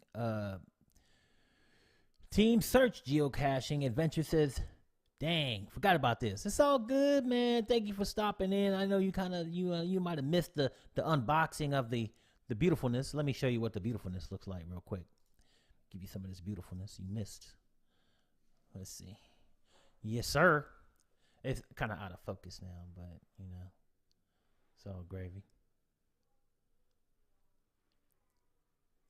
Hope you enjoy the beautifulness that you see before you.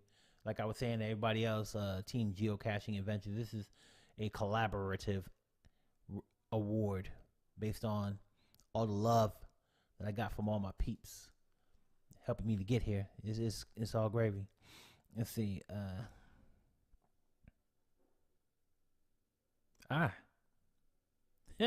Yeah. Star Wars. There was transitions in Star Wars, and yes, it was freaking weird. That's why they don't do them in Star Wars anymore. Like the first Star Wars did have, it was just dumb. Like play some music and you freaking slide. What are you doing? Don't need to even do something like that. It's crazy. Just imagine a video today if they did that, and we're doing it seriously, like they were in Star Wars. That was a serious transition. Okay, not trying to do it to make fun or a joke. Just thinking somebody just really doing a transition like that, playing some little goofy music as it goes across the screen. Cry. I'm not feeling it. But thank you for giving me that example. That is one example of a actual movie that used transitions, and they stunk. Let's see.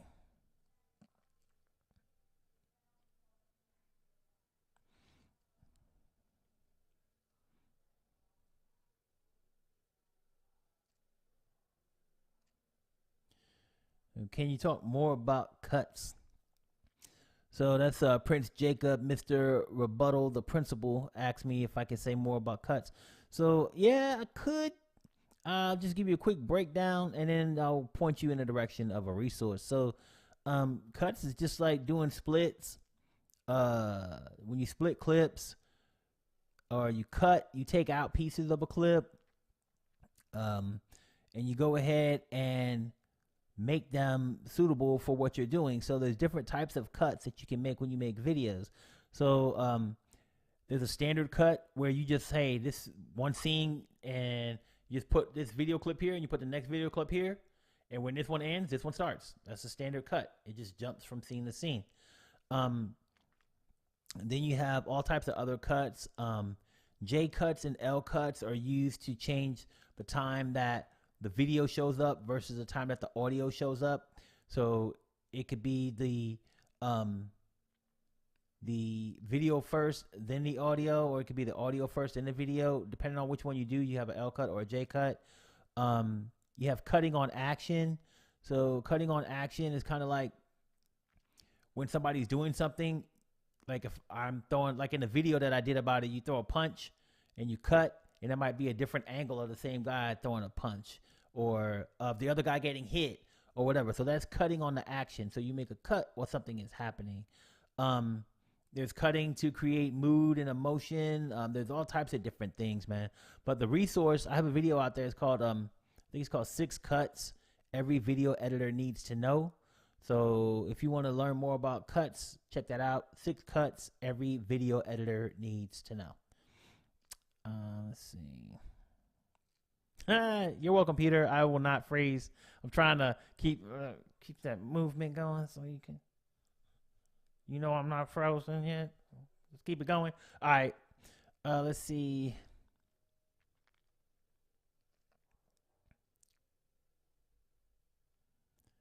Let's see.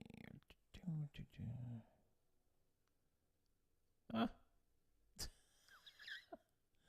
You guys kill me, man.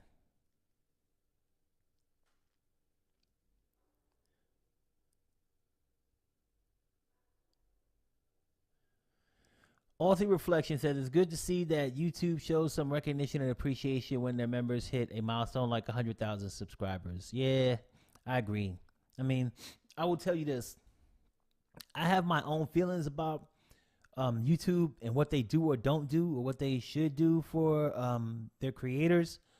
I personally don't think that they do enough. I don't get me wrong. I love the fact that I have this award sitting here, but I think that they really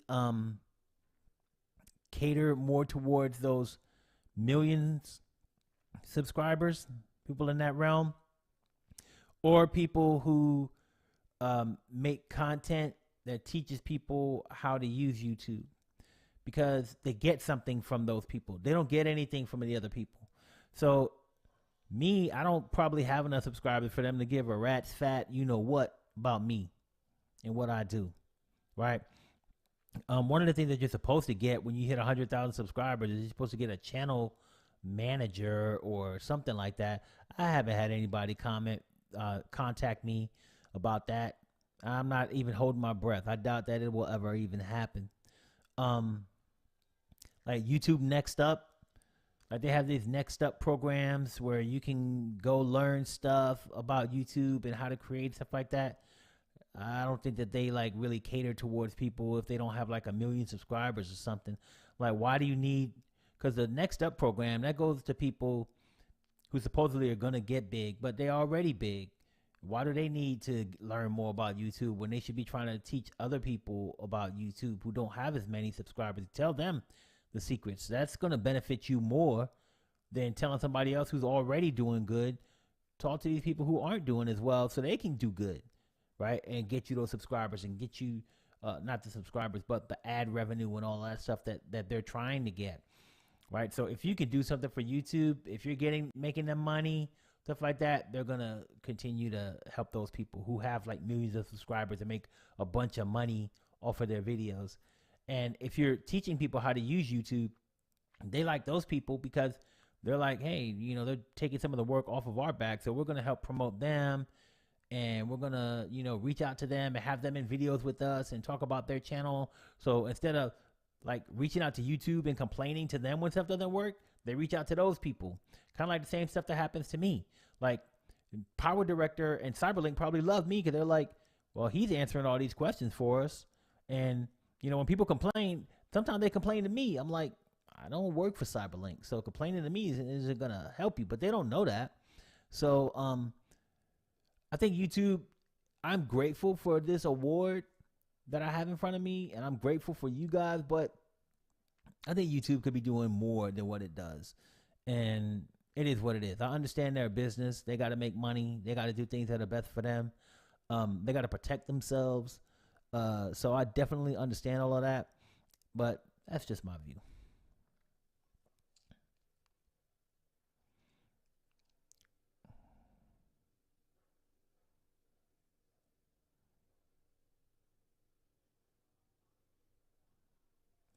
Let's see.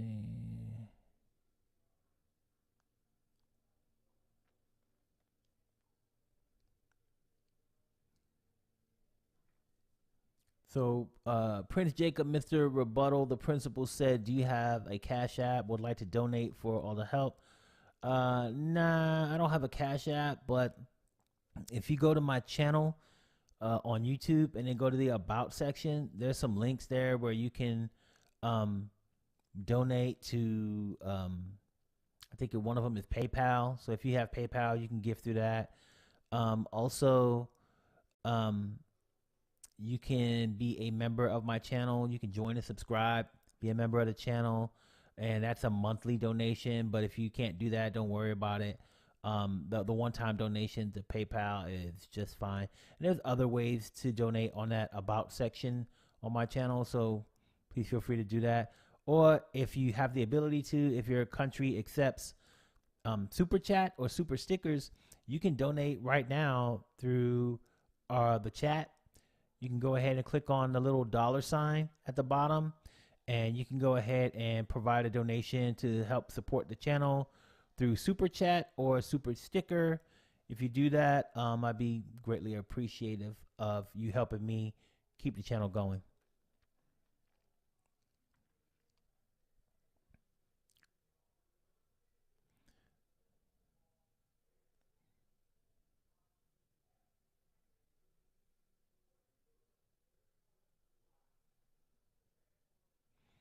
Yeah, Lona Boom says, I agree with what you're saying about YouTube. Yeah. I mean, it's all about, like I said, making money. That's the way of the world, right? I mean, they'll let you jump on the platform and then they'll, well, let's see what you can do, right? They're like, let's see if you can make some money for us and do something. If you can, great, right? And one of the big changes, like I really keep up on like a lot of the changes that I see happening on YouTube. I watch a lot of the Creator Insider and YouTube Help. They make videos and stuff like that, and I watch that stuff because I don't know, most of the stuff I already know, but hey, I mean, it never hurts to watch and learn more. That's what I'm always about. Like you guys with PowerDirector, never hurts to watch and learn more, right? So as I'm watching those videos, one of the changes that I saw was that it used to be like if you did not qualify for the YouTube Partner Program, there were no videos or no ads running on your videos, right? Because you weren't making money, so YouTube wasn't making money. But now they can run ads on your video even if you're not in the YouTube Partner Program and still make money off of your videos, even though you're not making any. So basically, they could care less whether or not you join the Partner Program, because now they have no incentive to help you get to 1,000 subscribers and 4,000 watch time hours, because that doesn't help them make money. Now they're like, we don't even care if you do make money or not, or join the YouTube Partner Program. We gonna make money off your videos regardless of whether you're in the program or not. So they're fixing things to find more ways for them to even continue to make money just by sheer volume, because YouTube knows from a volume perspective, there's probably way more people uploading content to YouTube who don't have 1,000 subscribers than people who have over 1,000 subscribers. So if they can hone in on those creators and make money off of their videos, their ability to create revenue explodes, right? So they're like, hey, we're gonna do this, and now we don't, see what you can do. We still gonna make money while you trying to get to a place where you can start making money, right? So, and some people had a lot of comments about that, thought that wasn't fair, and hey, you're making money off of my stuff and this and that. But at the end of the day, what can you do? It's their platform. They're giving you free access to upload your videos, and you're hoping and working to get some type of, I guess, accolades or revenue, or you're just doing it for fun, whatever reason you're doing it for. At the end of the day, they're giving you something to try to get there for free. So can't complain too much. Not in my opinion, anyway. Let's see.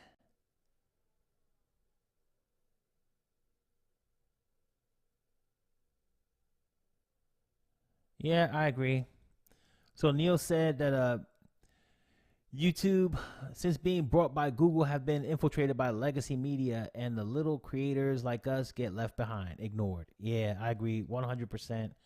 The big companies out there, legacy media, however you want to refer to them, they got a bunch of resources where they can just make sure that their stuff is, let's say, suggested or trending or viral, and those are the things that YouTube wants. So I mean, they're going to focus on those guys and make sure that those relationships are strong, rather than trying to cultivate a relationship with the little guy. There's too many little guys on YouTube, so they're not trying to waste their time on them. They're trying to, really grow their platform through leveraging these other legacy media companies.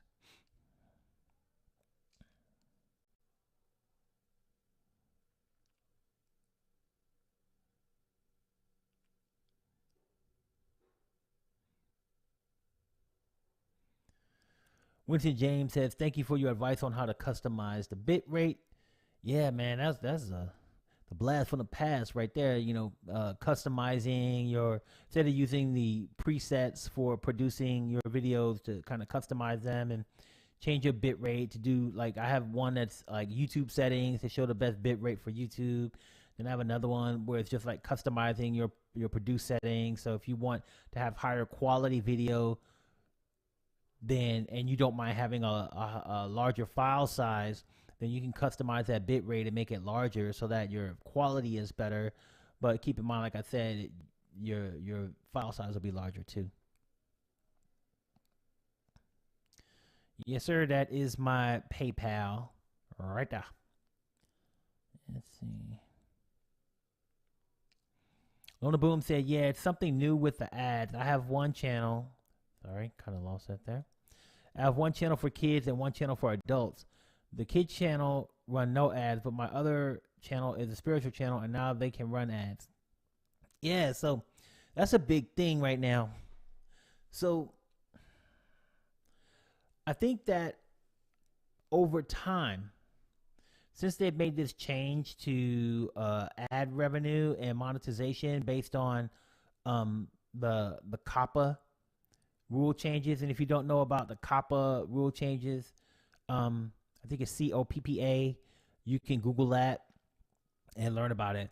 But because of that, YouTube had to institute a lot of, I guess, controls to ensure that individuals who make videos that are targeted for kids are not able to have ads running on those videos. So if you have child-friendly content, then you might have less ads, or you might not have any ads running. Now that hurts those channels. What it has done for other channels that do not have kid-friendly content, those channels have seen higher bids for the ads that run on their channel. So now there's more people or companies are competing to run their ads on videos that are not made for kids, which is making those non-child friendly videos or channels make more money. Like for my channel, I can say that I keep seeing my revenue keep going up every month, and I don't really attribute it to having over 100,000 subscribers. I attribute it to the fact that I don't have kid-friendly videos. I don't curse in my videos. There's things that I don't do in my videos that now those advertisers who are competing for videos that are wholesome or not targeted at kids or whatever you want to call it, I don't know, I can see that they're competing to run ads on my videos, and now what that means is their bids are higher. So now I'm not getting more ads on my videos. I'm just getting higher paying ads, because now when they're bidding to run all my videos, they have to bid higher because they got to beat out these other companies that are trying to get video space. So now the bids are higher, so I make more money. But unfortunately for channels like Lona Boom was talking about, that's impacting their channels in a negative way, because either they're not getting any ads or they're getting a smaller volume of ads, because now they're a niche channel that by COPPA standards can only show certain ads or no ads.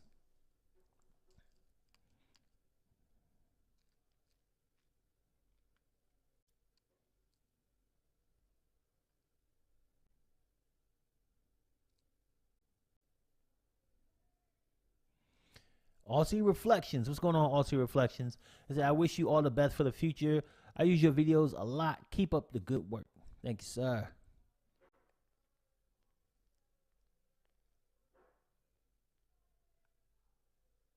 Yeah.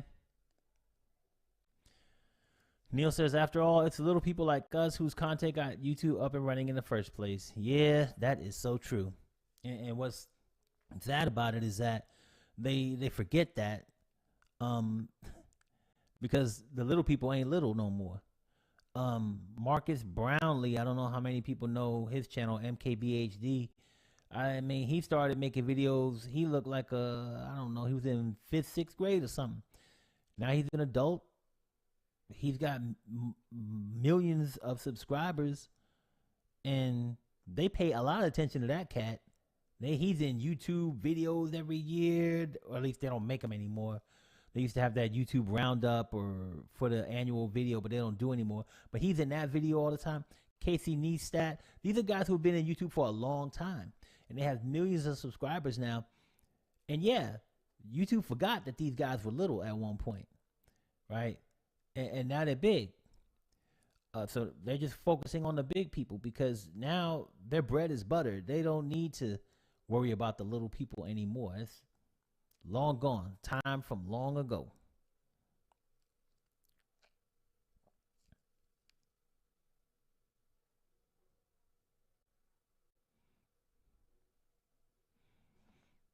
Yeah, it's great. You know, Lona Boom says that's a blessing at Neil. God have blessed me and so many others of us not to need income from YouTube, but some do. Um, she says, I thank God I play games as a hobby, but not a need for income. Yeah, that's big too. Like, be truthful with you, like I make YouTube videos. It's for my own hobby, my own fun, my own pleasure. Any videos that I make, it's all for me, my enjoyment, and to help other people. Right? Um, I get something from helping other people. It makes me feel good. And even when I stop doing my 9 to 5 full time job, I'm going to keep doing this because it's something I enjoy. I don't have to, but I think it'll keep me busy, stuff like that. It's something I love to do. But there are people out there who need to make money, and YouTube is their primary or one of their primary resources for revenue or funds or whatever you want to call it. And you got to remember that when we're talking about, YouTube, and when we talk about people out there, because I know that there's people out there who I talk to on a regular basis who are using these videos to help promote their business, who are using these videos to as a primary resource. They're doing wedding videos, or they're doing events videos, or they're doing stuff for their church. And these are things that keeping their church alive, because now they can post a video on YouTube. They can create, and this, I was just talking to a guy yesterday, as a matter of fact. He makes his like church videos every like Wednesday, and he schedules them to go online on Sunday for the congregation to watch. But that's how he reaches his people, right? So there is a lot, or there are a lot of people out there who use YouTube as their primary income. Now, I'm lucky that I don't have to. Lona Boom is lucky she doesn't have to. Neil is lucky he doesn't have to. There's plenty of people who are lucky that they don't have to, but we can't forget those who do have to. And one thing that I would say to anybody who's using YouTube as a primary resource for their income, make sure that you diversify your income streams as much as possible, because you can't ever know when YouTube might come to an end, or when things are going to change with YouTube, like that COPPA thing that I was talking about. Anything can happen with YouTube. It is subject to federal regulation, the FTC. Don't put all your eggs in one basket. Diversify as much as possible. Let's see here.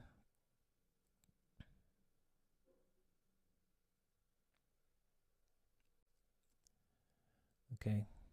So I'm just going to say something. I'm say it once and only once. It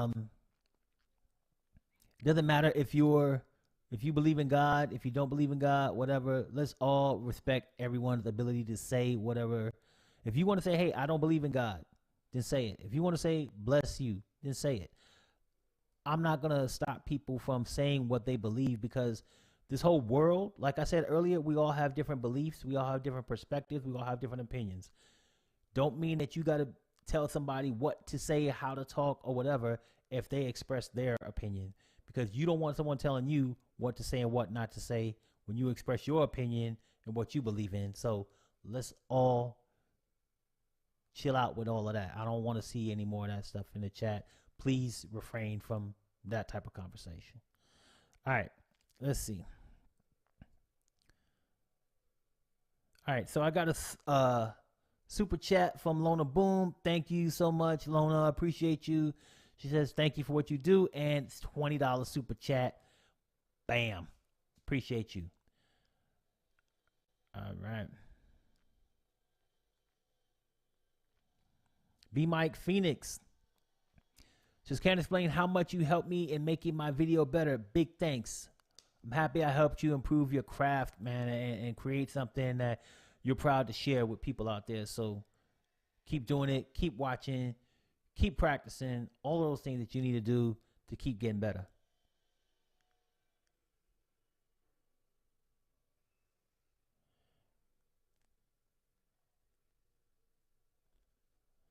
So Team Search Geocaching Adventure says, I started in 2010, did not stick with it, so now I'm trying again. Back then, you only needed 100 subs to be a partner. Exactly. It was so easy.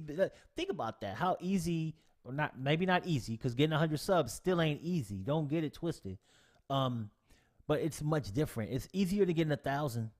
And back then, when at that time, it was like, hey, we need more people. We need more money. And like you said, back then, you get 100, you become part of the partner program. They start making money quicker. Now it's like, we just going to make money on your videos, regardless of whether you're a partner or not. You can have, but you still need to get to 1,000. You still need to get there if you want to start making money. Man, times have changed so much. It's crazy how YouTube has grown.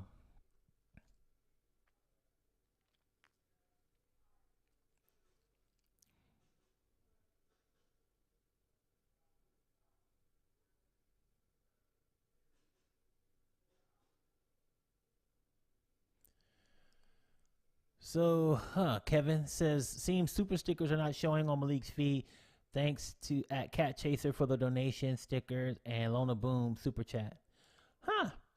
So first of all, I must have missed a sticker from Cat Chaser. Don't know where I missed that at. Let me see if I can run that down so I can bring it up on the screen. I do not see it. It's crazy. You said Cat Chaser? See if I can find Cat Chaser.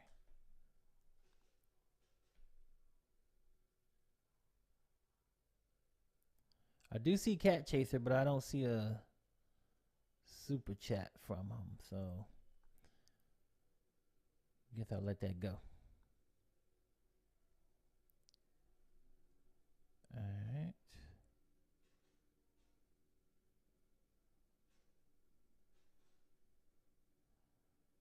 All right. So let's see here.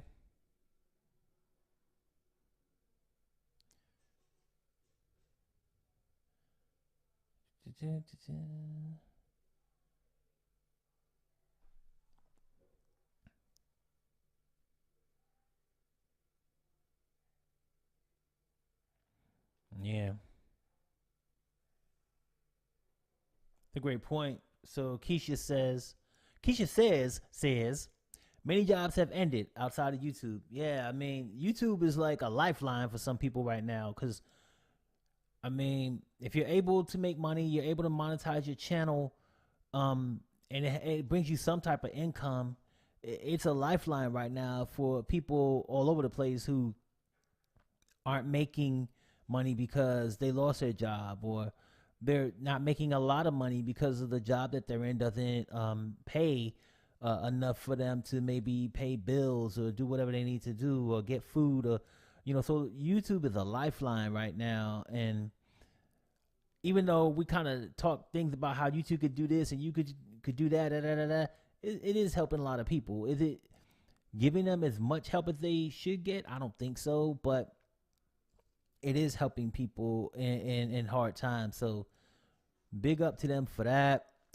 It's really just part of the platform. It allows you to use your own creativity to make something that maybe someone will be interested in watching and hopefully drive some revenue and some income into your pocket. Let's see.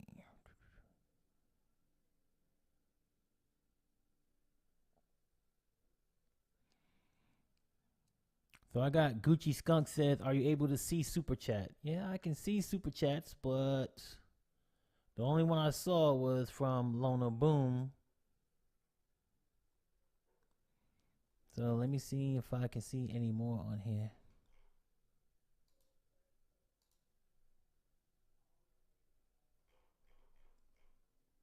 I see Lona Boom. Oh, I see Kevin Hall.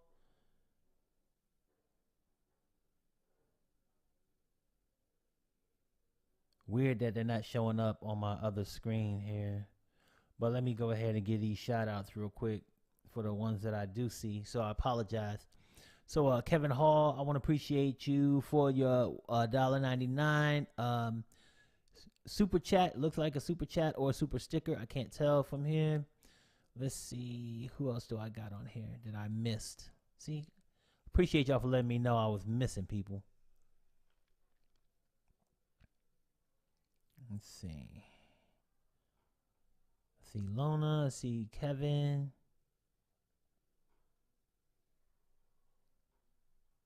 I'm still looking. I haven't frozen, Peter. I'm not frozen. Just want you to know that. Let's see where you at. Is there any other ones on here? Still don't see cat chasers yet.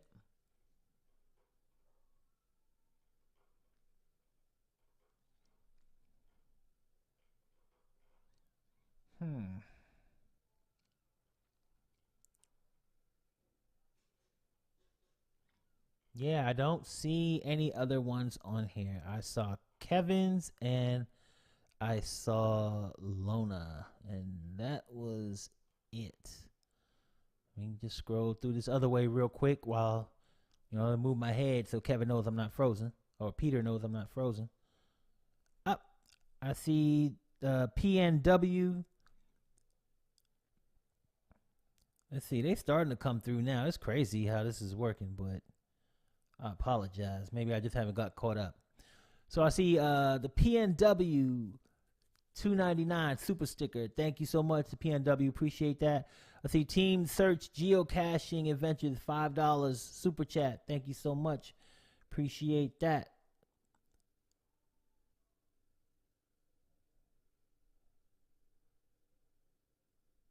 Yes, sir. Let me go ahead and drop these on the screen. Or at least the ones that's showing up on here that I can drop on there. Boom. Team Search Geocaching Adventures. Thank you for the $5 super chat. Appreciate that. I said I got the PNW, the $2.99 super sticker. I don't know why it's not showing up, but I have to talk to my live streaming software company to find out why it's not showing up, because it should. So I'll just make sure that I keep an eye on my screen as well as my tablet here, my iPad, to make sure that I can see what's going on.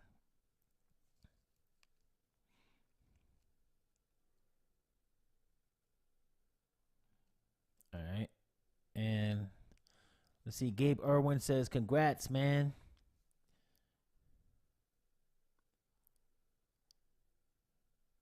Let's see. An animated cat. I ain't seen no animated cat, Neil. Y'all trying to play with my emotions. Y'all trying to make me feel bad for missing somebody's contribution to the channel. I still can't see it, so I'm just going to let that one slide. All right. Well, you know what, guys? We've been at it for a little bit over 2 hours, 2 hours and 15 minutes. So I'm going to go ahead and black out real quick and get on out of here. Once again, thank you, everyone, for all of your contributions to the channel and helping us be able to achieve this great award for passing 100,000 subscribers. It means a lot to me. I know that you guys are just as proud of being part of this achievement as well, because all of your support that has helped me get to this point means so much to the channel, means so much to me, and I couldn't even imagine getting here without all of you guys' help. Thank you so much. I will talk to you guys again soon, and I will see you next week or this weekend for the next tutorial.